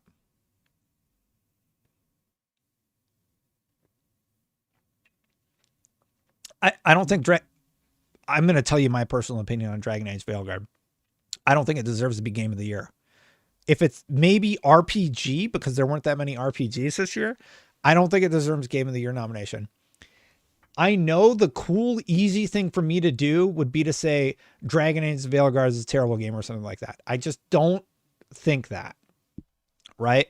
I think that Dragon Age Veilguard has terrible writing. I think the writing is very bad. I think the gameplay is pretty fun. I think the worlds are designed, like, they look visually good. I think the first 10 hours or so, it's just not gripping. It's not gripping from a storytelling perspective. Gameplay wise, they're teaching you the mechanics for a little bit too long. The puzzles are so easy. But to say that the whole thing's a wash because of the bad parts, I don't know. Like, and you guys, anybody watching right now, you know that I'm not just the type of person that just says what I'm supposed to say. And Dragon Age the Veilguard is one of those situations where I played it. I'm probably not going to finish it. I don't think it's a Game of the Year contender. Oh, Space Marines 2. I would be so freaking happy. Marius, good call. I would be so freaking happy if Space Marine 2 was on the nominee list. I would be stoked. I think Space Marine 2 was really, really good. I asked Clay in chat what he thought about it, and most people, a buddy of mine I was talking to before the stream, also, he put like 100 hours into it. I asked him what he thinks about it, and he's like, yeah, the writing's not top tier. Clay liked it. Clay, overall positive. Clay, do you think it's a Game of the Year frontrunner? Anybody in chat, if you played and finished Dragon Age the Veilguard, do you think it should be nominated for Game of the Year? I would love to hear what you think. Clay says no, and Clay played it and beat it at least once. Paul Tassi voted for it. Clay says, it takes too long to get good. Yeah, man. The first 5-10 hours are no. I liked it more than Astro. See, people who play it are less like who played like a lot of it. They seem to like it. I'm having a really hard time finding a reason to sign back on. And I'm like, man, I'm going to be playing Stalker 2 in like, what, 3 days? What do I want to play? Do I want to play? Yeah, okay. We're going to get in the whole discourse. Like, that's not what I want to do. I just want to talk about the game and its merits. Like, I don't think it's a game of the year contender. I just don't. Do you think Wukong will have the same treatment as like a game like Hogwarts Legacy did? Kino Man Sky asks. You mean where there's like a negative connotation around it? Did Hogwarts not win any awards? Hogwarts made like $1 billion. Astrobot, I don't think is game of the year. I agree, Clay. Based off the gameplay I saw, I'm like, the gameplay looks great and it's very charming. Do I think it deserves game of the year? I don't know about that. It wasn't nominated at all. Hogwarts should have won for something. Hogwarts didn't get anything. I think that's very unfair. I think that's really, really unfortunate for Hogwarts. If Halo and Fable and the other Pillar games go to PlayStation, then I'm off to PC. I mean, they're all those games are on PC already. I got to write some names down, actually. I've been forgetting to write it. So I got to write Kino and RDX. Thanks, RDX. Yeah, that's unfortunate. Thanks for keeping the tip, guys. I know we hit the goal, but this is always appreciated, you know? Keeps the lights on. It's a solid game, but its charm is nostalgia. Astrobot, absolutely. So I wanted to read through the fact about the Game Awards. There's been all this conversation, and there's this bigger... Now, I don't know. Look, I don't, like, look up who everybody is, so I don't know if this is a controversial thing. But this guy, Moriarty, said that Jeff Keighley is trying to trademark Game Awards.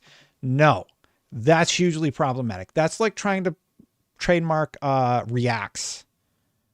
No, that would be really bad. If that's actually what he's trying to do and make it so that nobody else can use that terminology, then that's a problem.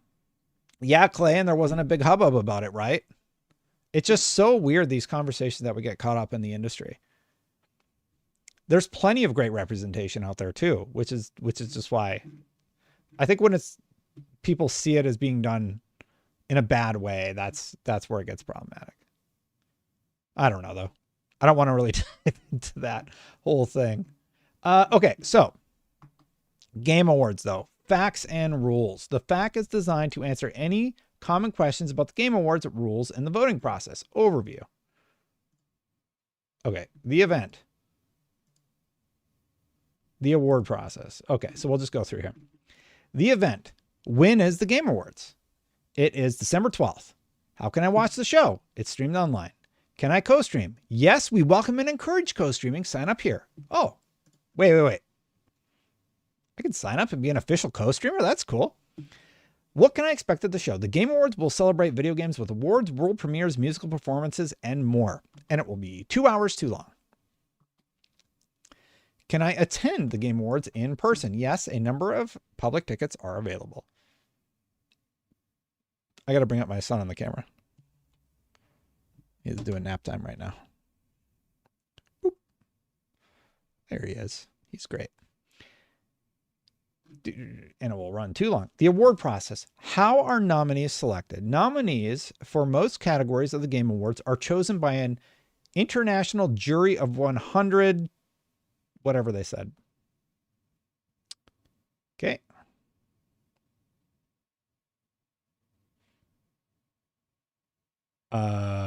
What? Where's the...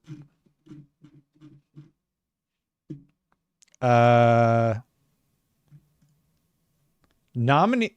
Did I click the wrong thing? Nominees for most categories of the Game Awards are chosen by an international jury of 100 global media and influencer outlets selected for their history of critical video game evaluation. Specialized juries also convene Specialized juries. I think this is the thing that has been a bit contentious with people. But let's keep reading. Specialized juries also convene for other categories, including esports, accessibility, and best adaptation. Okay, that makes sense. Each voting outlet completes a confidential, unranked ballot based on the collective and diverse opinion of its entire editorial staff, listing out its top 5 choices in each category. Ballots are tabulated, and 5 games that appear on the most ballots are put forth as nominees. In the event of a tie, 6 or more, nominees will be announced in a category. Game Awards producer Jeff Keighley is not a member of the jury and does not vote on nominees or winners. Similarly, the Game Awards Advisory Board has no involvement in the award process and learns of the results at the same time as the general public. Okay. I think they pulled this down.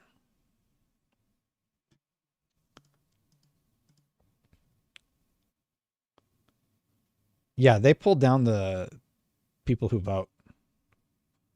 I don't know why.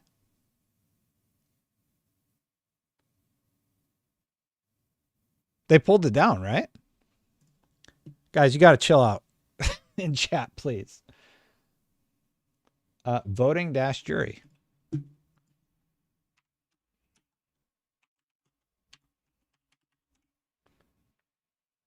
It's just redirecting.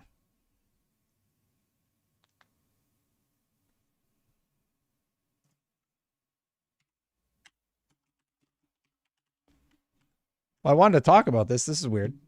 Let me use Wayback. Did I miss something? Did Jeff say why they pulled the voting jury? I mean, IGN's on it. I know that. October 2nd. So it was there on October 2nd.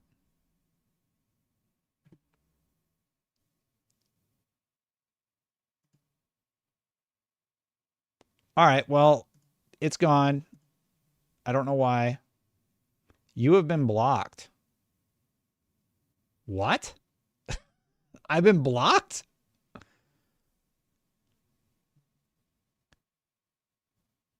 What?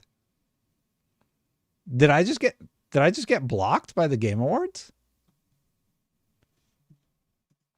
For what? There's no way. Okay. This is odd. Okay, this is September 13th. Let's see if it blocks it. I think they blocked the Wayback Machine. Okay, yeah, okay, so here we go. So here's what it was. Here's what was listed in September. Here's what was listed in September according to the Wayback Machine, right? So we have Digital Trends, Easy Allies, Entertainment Weekly. Game Informer doesn't exist anymore.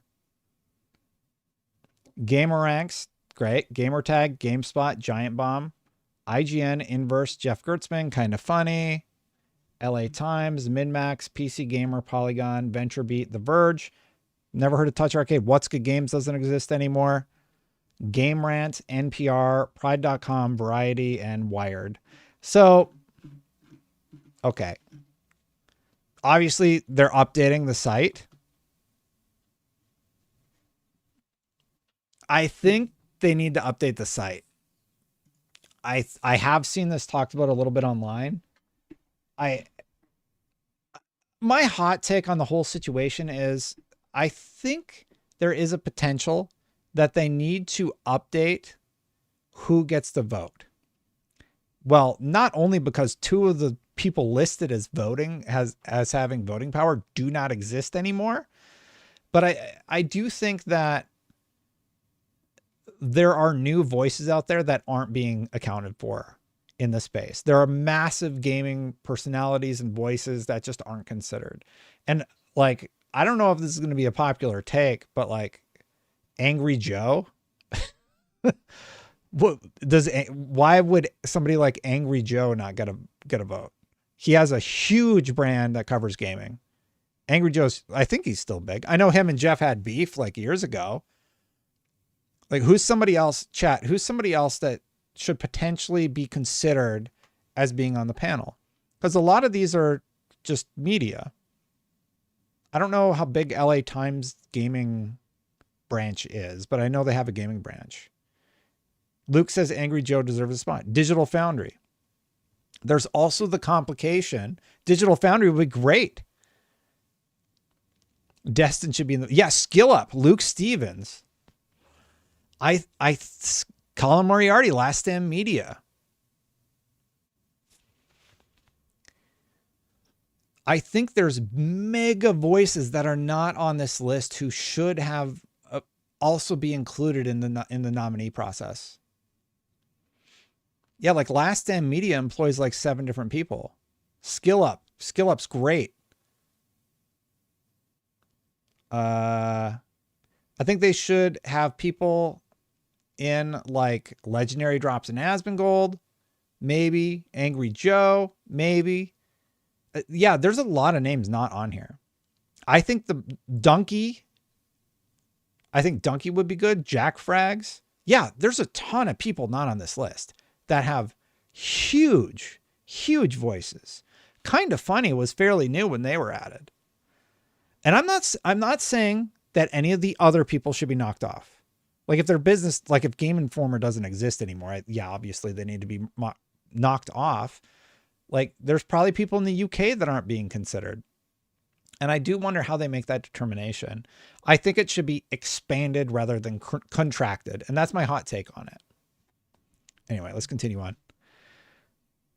Why do you use this jury for select nominees? Given the sheer number of games released each year, as well as the extended time required to fully evaluate products, a voting outlet approach always allows for the widest possible critical assessment. A ballot submitted to the Game Awards represents the collective opinion of an entire outlet. How are winners selected? Winners are determined by a blended vote between the voting jury 90% and public fan voting 10%. Fans can vote for their favorite games on thegameawards.com. In China, fans can vote on the winners via Bilibili. Fan voting closes on Wednesday, December 11th at 6 a.m. Now, the main reason I would say that fans can't have a wider say is because, and actually, I think, yeah, he talks about it actually, or they talk about it. Why don't fans select 100% select the winners? Creating a 100% fan vote presents several challenges. First, given that some gamers are exclusive to one platform, a public vote puts single platform games at an inherent disadvantage over multi-platform titles. In addition, it is important that winners cannot be socially engineered in any way. We find that a blended vote is the most credible and authentic way to select winners. Yeah, I kind of understand that. We have seen when you just let the fans vote on whatever, there can be wild sways, and they figured out a way to manipulate the voting process or something like that. But there's a lot of conversation about chat and how it should change. David says, hey, Destin, I will never smash that like button, but I want you to keep up the good work. Handheld for the win. We all win when games are successful. Thank you, David. I really appreciate it. Got to get you on the board. Yeah, so I do think this is an important conversation to have. And I think Jeff Keighley is pretty open to feedback and refinement to the process. So I would say, thank you, David. I would say that I think that it does need a look at the people who are on the committee. I think there are people out there, like Asmongold came up as one of the names, right? 40,000 people watch that guy every day. 40,000 every single day. I bet he's streaming right now. Let's see how many people are watching him. Yep, he's streaming right now. 46,439 people are watching him right now. He doesn't get a say though. And he plays games at the end of like almost every one of his streams. Now, I know he's a controversial figure. I know a lot of people don't like Asmongold, but he doesn't get to vote in the Game of the Year process because he's an individual. Like, what's the reasoning? What were some of the other like newer Skill Up? Let's look up Skill Up. Skill Up, obviously, a lot of people in media. I've had stuff with Skill Up before. He has 1 million subscribers. 1 million. Where's the friends per second thing? He does a friends per second show that does 100,000 100,000 views an episode. His Dragon Age review friends per second episode did 417,000. Like, he has a large audience. He's not on the list, is he? A lot of people like either hate Asmongold or they watch him. I don't know. Everybody talks about Asmongold. I don't think individual YouTubers should vote. It's definitely something that should be evaluated though, right? So if not, like, okay, so takes out any individual creator, but like, what about somebody like SkillUp? What about somebody who has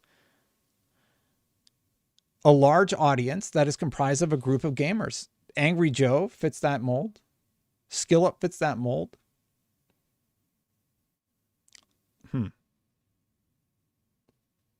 Anyway, just because you get views doesn't mean you're good at reviewing. I think SkillUp is one of the best reviewers online. I say that. And I think the GameRanks, Jake Baldino, I think Jake Baldino is doing killer work over there at GameRanks. I think it's completely reasonable to disagree with a review and still recognize how good a review is in terms of craftsmanship. And I think SkillUp has fantastic reviews. He got roasted for his Final Fantasy 16 review because he didn't like it. But he supported his points well. He had footage to back it up. So yeah. Has anyone got a pizza from Jake Baldino? Can you actually get a pizza from Jake? What are you talking about? Anyway, a lot of controversy here about the Game Awards. I'm still excited about the event. I think his events are, my big criticism for Jeff Keighley's events are like, his events are way too long. Way, way too long. Pizza's on me. I would take a pizza. Are voting outlets given free or advanced copies of games? I mean, yes. What is the cutoff date for eligibility? November 22nd. Why? I didn't mean to make this stream all about Asmongold. I was just talking about like audience size. He has a massive audience, but he doesn't get to vote. Angry Joe is a massive audience. He's not on the panel. Maybe he doesn't want to be. I don't know. SkillUp, I don't think he was on the list back in whatever. And I do think like Keighley should take a look at that.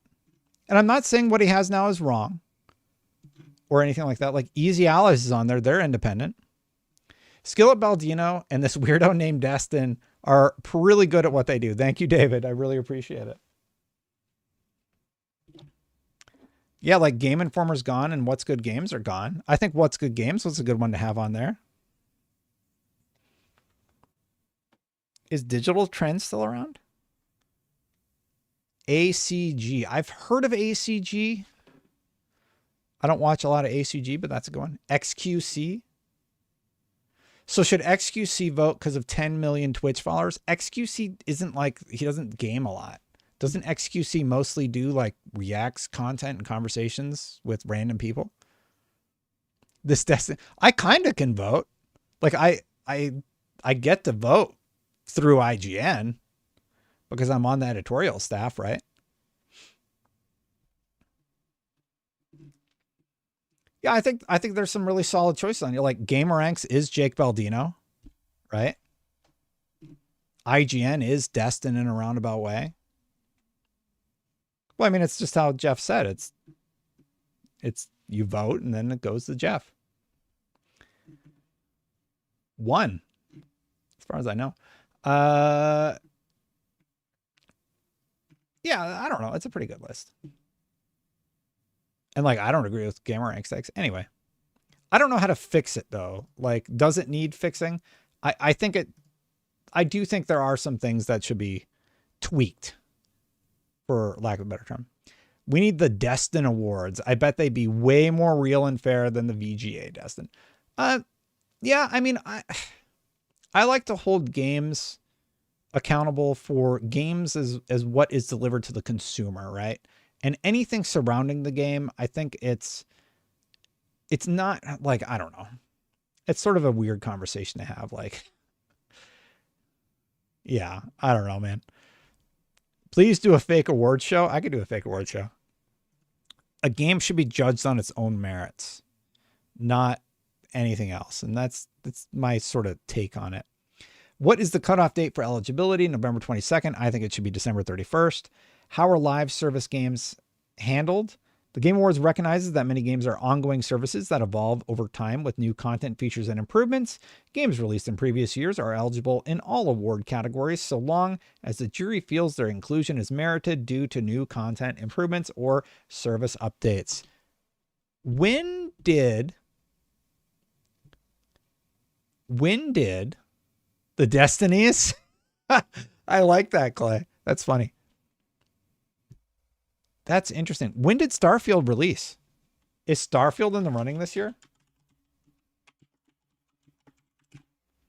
Well, it came out in September, so no, Starfield's not going to be nominated this year.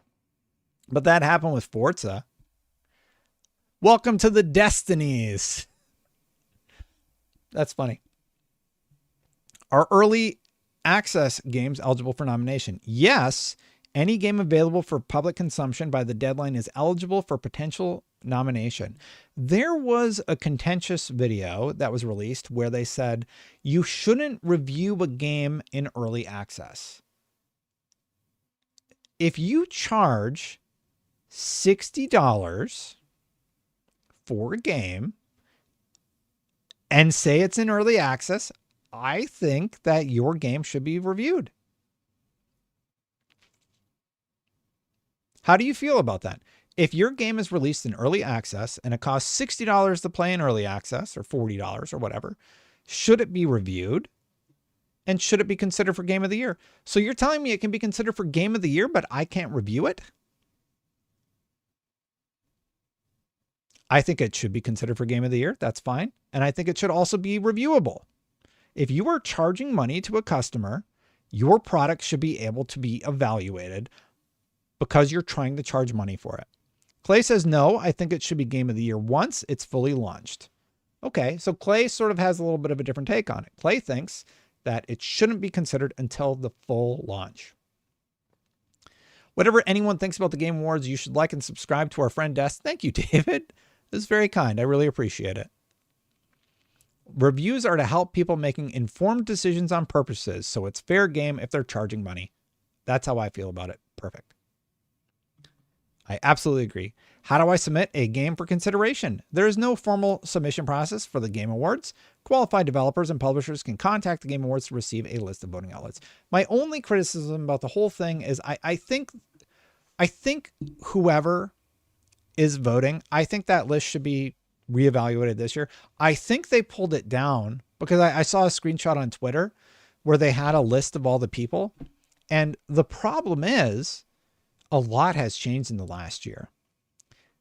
Game Informer doesn't exist anymore. What's Good Games doesn't exist anymore. They had their last show, so they're no longer in consideration for that. And I think they should be considering somebody like Skill Up. I'm glad to see MinMax on there, honestly, an independent outlet.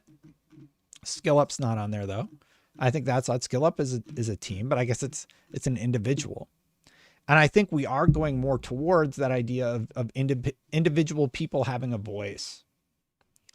Is there an entry fee? The Game Awards strongly believe that no game developer or publisher should have to pay to have a game considered for nomination. There are no entry requirements. Do show sponsors or advisory board members have an increased chance of nomination? No, there is no connection. I think we all knew that. Are game companies made aware of nominees/winners in advance? No, game developers and publishers, including the advisory board, find out the nominees and winners at the same time as the public.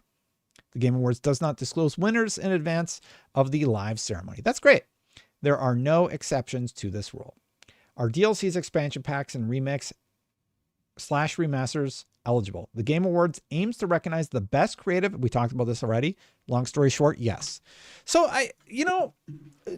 Jeff Keighley gets criticized all the time. When the layoffs were happening, he was criticized because he wasn't like hard enough on Microsoft for doing layoffs. And then they happen with Sony and they're like, why aren't you being hard enough on Sony? Like, the guy can't get a break, right? I will say this, doing any sort of massive award show process should absolutely be scrutinized by the general public. And I think it's totally warranted to do that. I think the idea of him registering the term Game Awards, absolute nonsense and shouldn't be a thing. And I think it's a bad look, right? It's not a good look to be registering Game Awards. That means nobody else can do Game Awards, like you could sue them. No. Just like Reacts can't be registered, I hope Game Awards isn't registered in Keeley's name. I don't like that. I don't think you should like that either. I don't think that's quite where it needs to be, right? And I do think that he says a jury of over 100 global media and influencer outlets selected of their history of critical video game evaluation. I think whatever that list is should be expanded upon. He says 100, but they only list like 25, even on the old site. Oh, wait. No, I just didn't scroll down far enough. There's way more. So, okay. So like, yeah, even on the old site, like they're updating it. Obviously you got Edge, NME, PC Games, Eurogamer, VG, Argentina, Australia. Oh, SkillUp is on there. SkillUp is one of the people doing it. So my whole argument about SkillUp not doing it's moot. He's right there. So they do let people do it.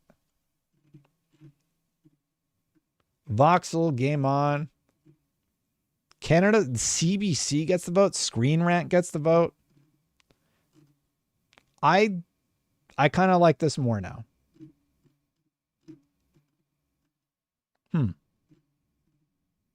Germany, Game Pro, Greece, Game Bolt. Game Bolt's based out of India, huh? I didn't know that. Italy here, Japan, Famitsu, right? Famitsu's there, yeah. Malaysia, Mexico, Middle East, Peru, Philippines, Poland, Singapore. Glitched is out of Singapore? I don't know that. Oh, South Africa is glitched. Yeah, this list is huge. Wow. Okay, and it just keeps going and going and going. So there's a lot of people out there looking at this list. So, I mean, that makes me feel better. I think I just screwed up then. All right, so let's just pretend I didn't say all that other stuff. I do think that obviously they need to look at the list and consider adding some more people who can vote. But SkillUp is on there, so I feel super stupid now. I'm glad that SkillUp's on there. I wonder if can like I vote to be on there? Can like a random person just vote to be on the list? I think they said you email them, right? Who do you use? Anyway.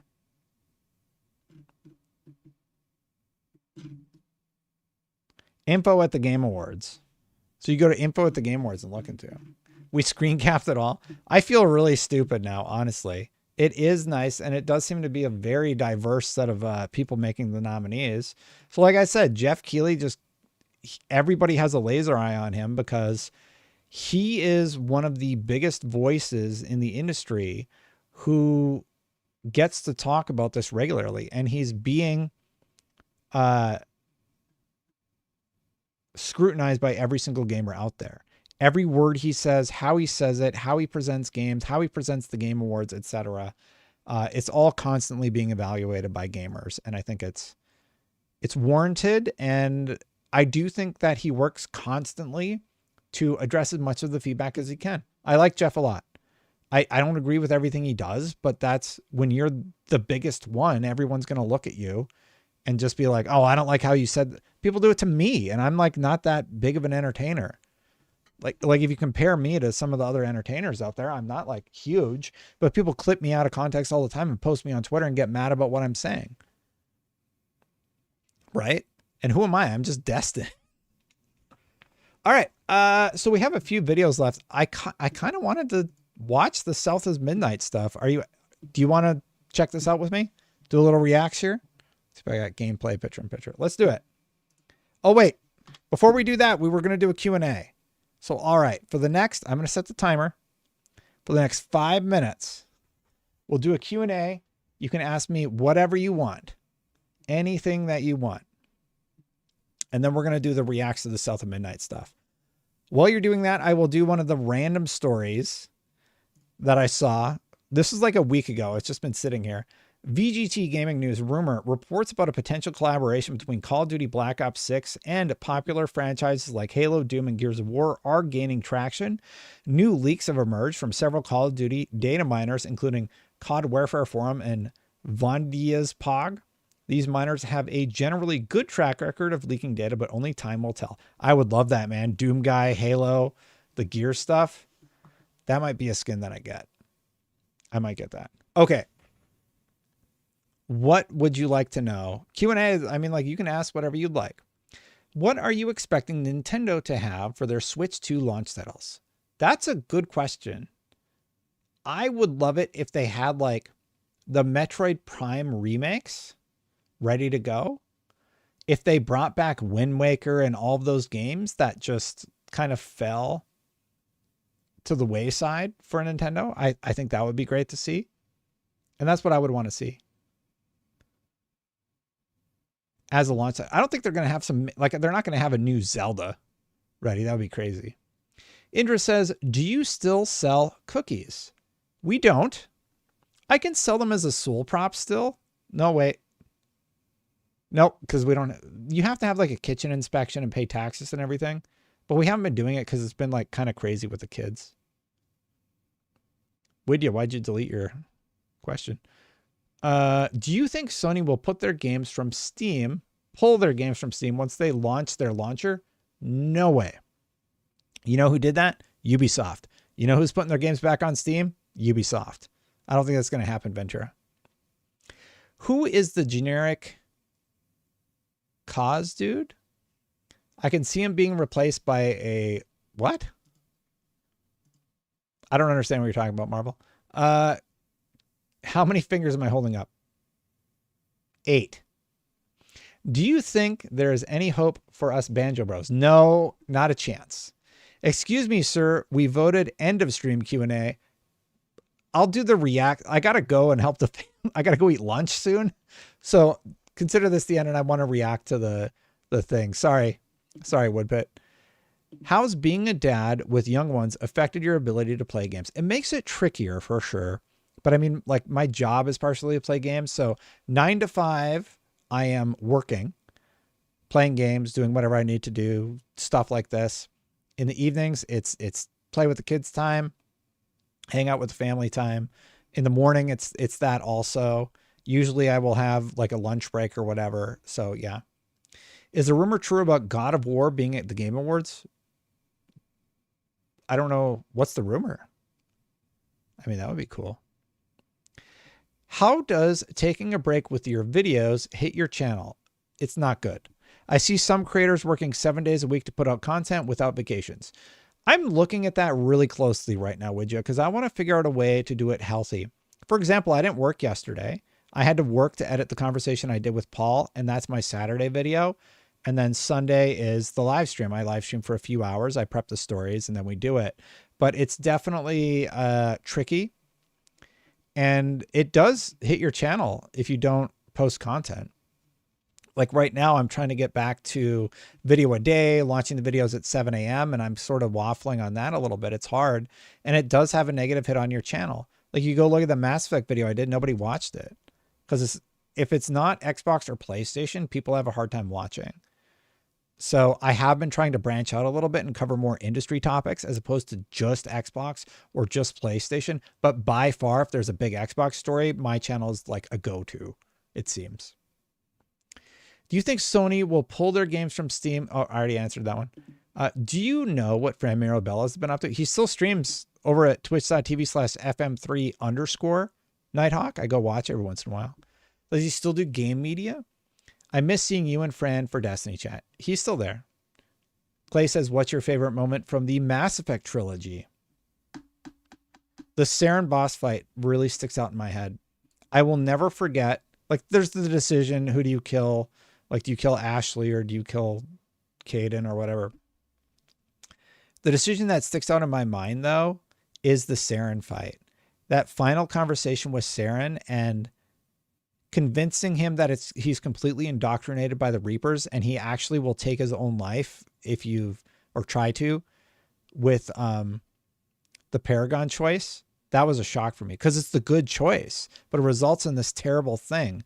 And there's something really interesting and special about that I've never seen in any other game. It's the good choice, but is it really? Because at the end of the day, you're convincing somebody to take their own life because he's just so far indoctrinated by the Reapers. Random question. Have you gotten to play the upcoming Fatal Fury game? I have not. So no comment on that one. Do you think Xbox can sell 50 million consoles without exclusives like Gears, Forza, or Halo? They'll still have exclusives, but without it, I mean, it would have to be compelling hardware. I don't know. That's a tough question. I'd have to think about it more. Whoop. I'm just getting to you, Evan. I don't know about what God of War. I don't know what you're talking about, so I don't have context for it, Evan. Easy, Evan. That Astrobot is anywhere near a Game of the Year award. It's how far gaming has fallen. It just looks like a cool platformer. Like, I don't know about Game of the Year. I'd have to play it more. You didn't. I didn't see your question. I don't know what you're talking about. Ask it again. That was a bad joke on how many Dubros Xbox had on their ad with Game Heroes, Video Game Heroes. Do people have difficulties to change mindset from Xbox being a traditional console manufacturer to successful multi-plat publisher hardware? Yeah, I think that's going to be a perception that they're going to have a tough time with it. It's hard having situational disability. Oh my, I do not like anybody referring to my children as any form of disability. And I know Alana did the whole video about how it's a situational disability. Just don't use that terminology.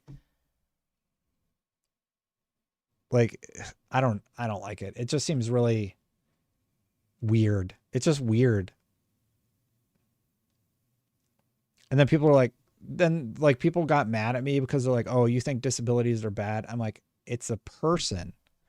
It's not in the same vein as anything. So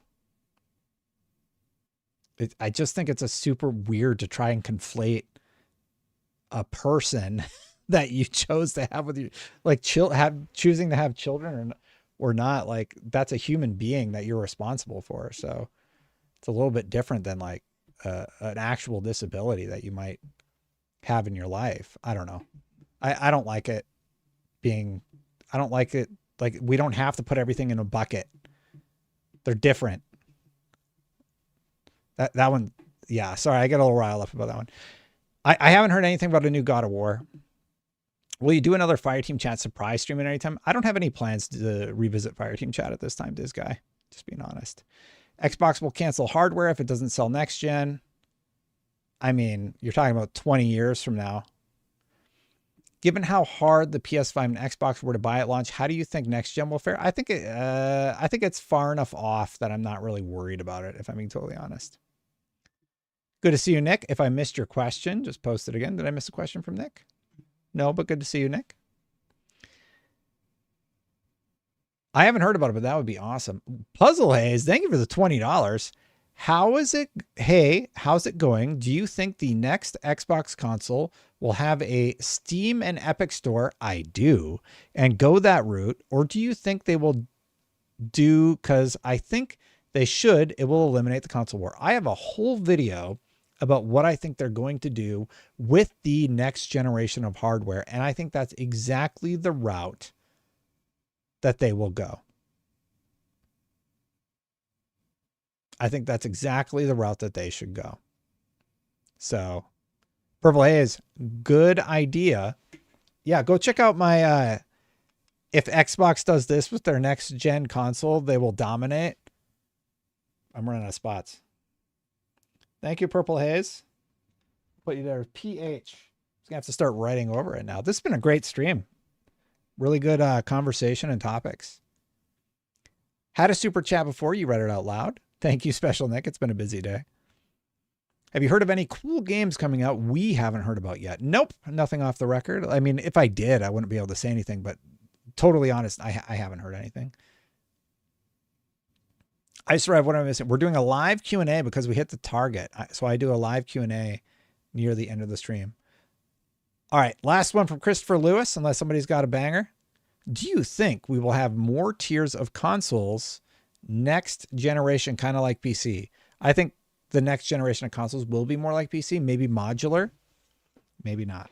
I don't know.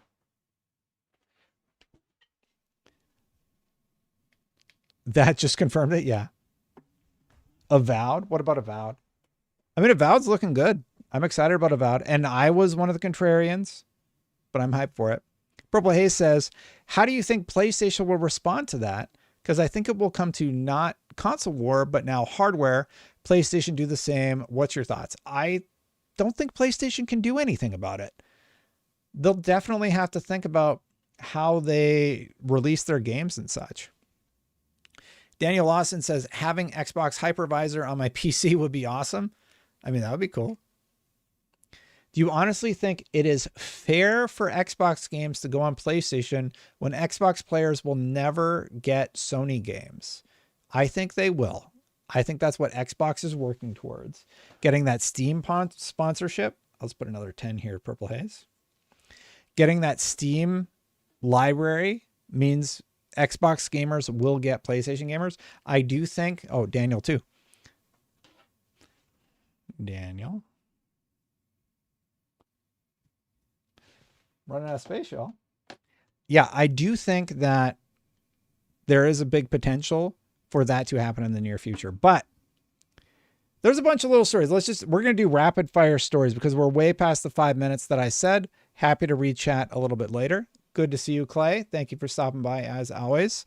I had a few stories here that I wanted to go over real quick. So we're going to do it rapid fire. I've been thinking about making a video about this one. Ubisoft was sued for shutting down The Crew, which is kind of good because it could lead to a future where we actually have some sort of guarantee from game publishers that we will get games in the future. Ubisoft also sent Project U back to the drawing board. They're going through just like a tumultuous time. The Splinter Cell movie has been canceled. No more Splinter Cell movie. That's fine. Hopefully they're still doing the remake. The GTA trilogy developers responded to their credits being removed. Long story short, Grove Street Games had their name pulled out and the new people had their name put in and they were not happy about that.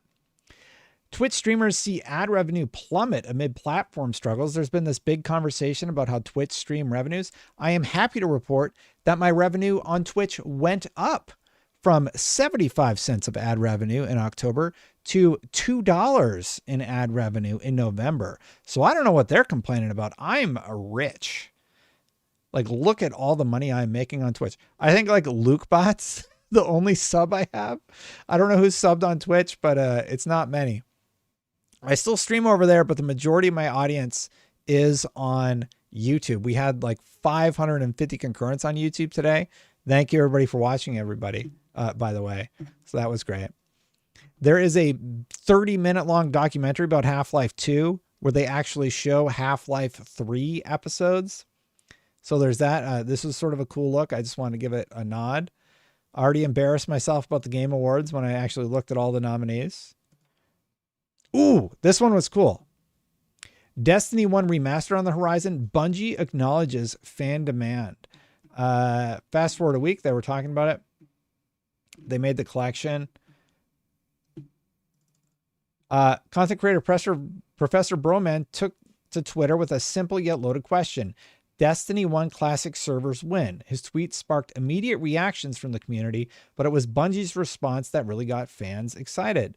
Destiny 2's global community lead, Dylan Gaffner, replied to Professor... That's... I don't know who...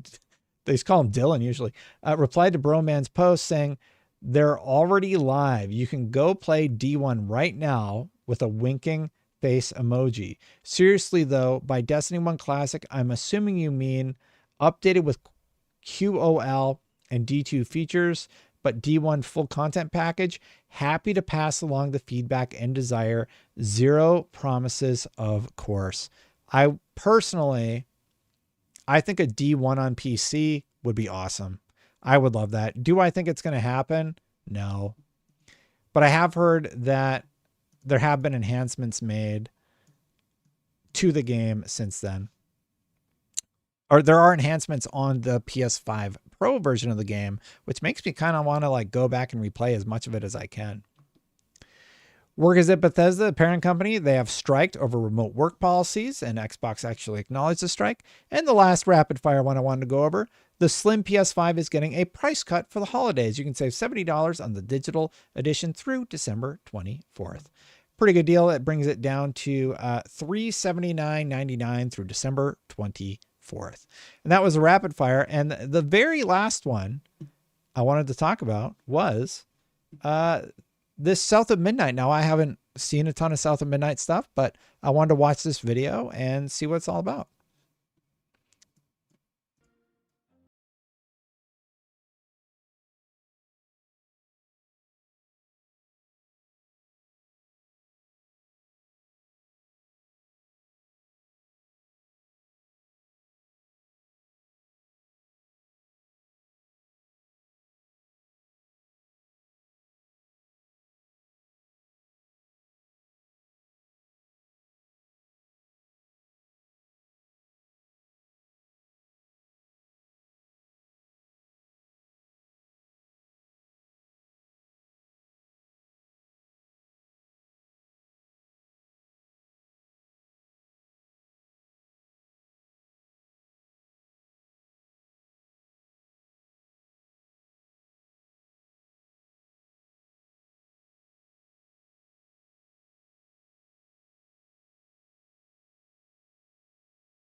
can do to possibly help them. So that mood Chat, is what do you then going think? to I'm expand digging out into this. the environment. So we have a central theme. How can we reflect that in the environment?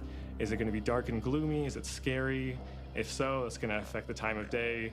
If it's something a bit more cheery, you know, we can have that happening in the morning. The artists on our team have done such an incredible job really fleshing it out and making sure that the biome they're given really feels like that biome. And I would encourage people who are playing the game or watching gameplay to just look around and see what type of vegetation is there, what's on the ground, what materials, you know, are you walking over. This Look dude at the worked on the animals. plants. Like, there's so many little details to make you feel like you're in the deep south. I wanted to try and ground the game. It is in the no clip Deep style South yet. by establishing very authentic. A lot of people are talking about this documentary, and just like, these used to be made all the time, and then they just stopped making stuff like this. This looks awesome. And I love that we get a little bit of behind the scenes, and for some reason these just stopped. They probably like weren't profitable enough. And then Danny came along, and Danny's like the only one doing them like really well. I don't see these often enough, and this is awesome to see. I'm very happy about this. And we did that by employing Andy Martin to go actually into the swamps of Louisiana and record over the course of 6 months, I believe. There's gators out there and year, stuff. To capture the sounds of the South and the swamps. And we also worked with Thomas Rex Mosquitoes. to get sounds of the Kentucky mountains and Tennessee landscapes and soundscapes. Sorry.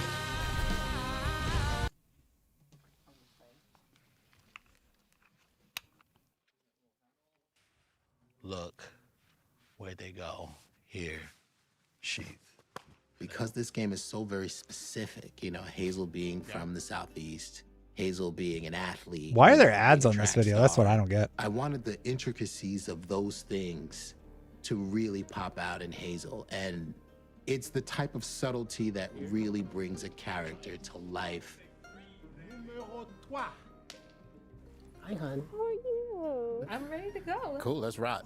Both Adrian and Nona, who play Hazel, have strong ties to the Southeast. Cool, so this first line, we're just gonna do 3 in I'm a just row, and enjoying this this. is I you know I'm walking like up to supposed to be Bo's house. reacting or like having my little bit of commentary or whatever, but I'm just having a good time watching I was like, it. oh my gosh, that could really be me. Just her facial structure resembled mine. So what I did is I dressed exactly like Hazel in my audition, and I had fun with it. It's a mug, I'll clean it up. Jeez. Great grandmother made this. And you never told me that. And I would say that some of the details that I really honed in on is the accent. Oh my God, who would do that to a kid? My family's from North Carolina, so I had a background of what that accent would sound like, and then I had a little bit of training to help me with just to really precisely place it where it needed to be. And then with her attitude, I just got to make sure I am in a spunky, ready pace. You know, she has sassiness, she has a modernness to her, but she's also respectful of her elders. She's also very empathetic. She's very driven, competitive. And I remember just feeling so connected. Her journey paralleled with my journey and like many of our journeys. This story centers around a young Black girl, so I couldn't help but I wonder be just in love with that idea. And I think Hazel, in the writing and the way that she's designed, it's so beautifully powerful. And I think that it just sort of leaps off the screen.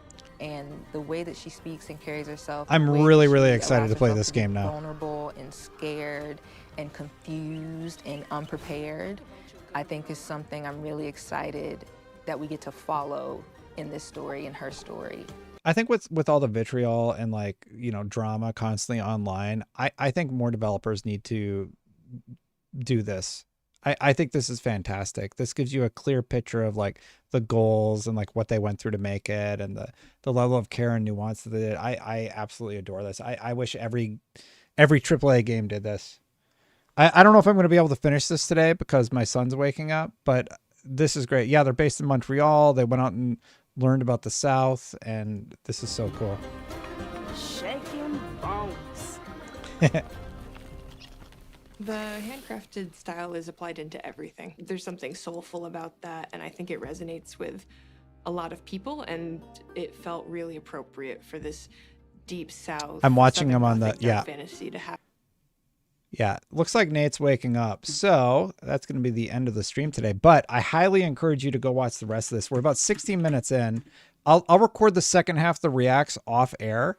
But Nate's waking up, so I'm going to go take care of my kids. Thanks for hanging out today, everybody. This has just been awesome. I ended up streaming like 3 hours. So just thank you for hanging out. Hey, if you like this video, hit that subscribe button, hit that bell so all my content goes live. Thank you so much for watching. Thank you so much to the members for supporting this video and other content on my channel. Can't do it without you, so thank you so much for supporting. Click that join button. It is right over there on the corner. I'm going to get out of here. Check out my last video where I talked about some cool stuff over here, and I'll see you for the next one. Bye for now, everybody.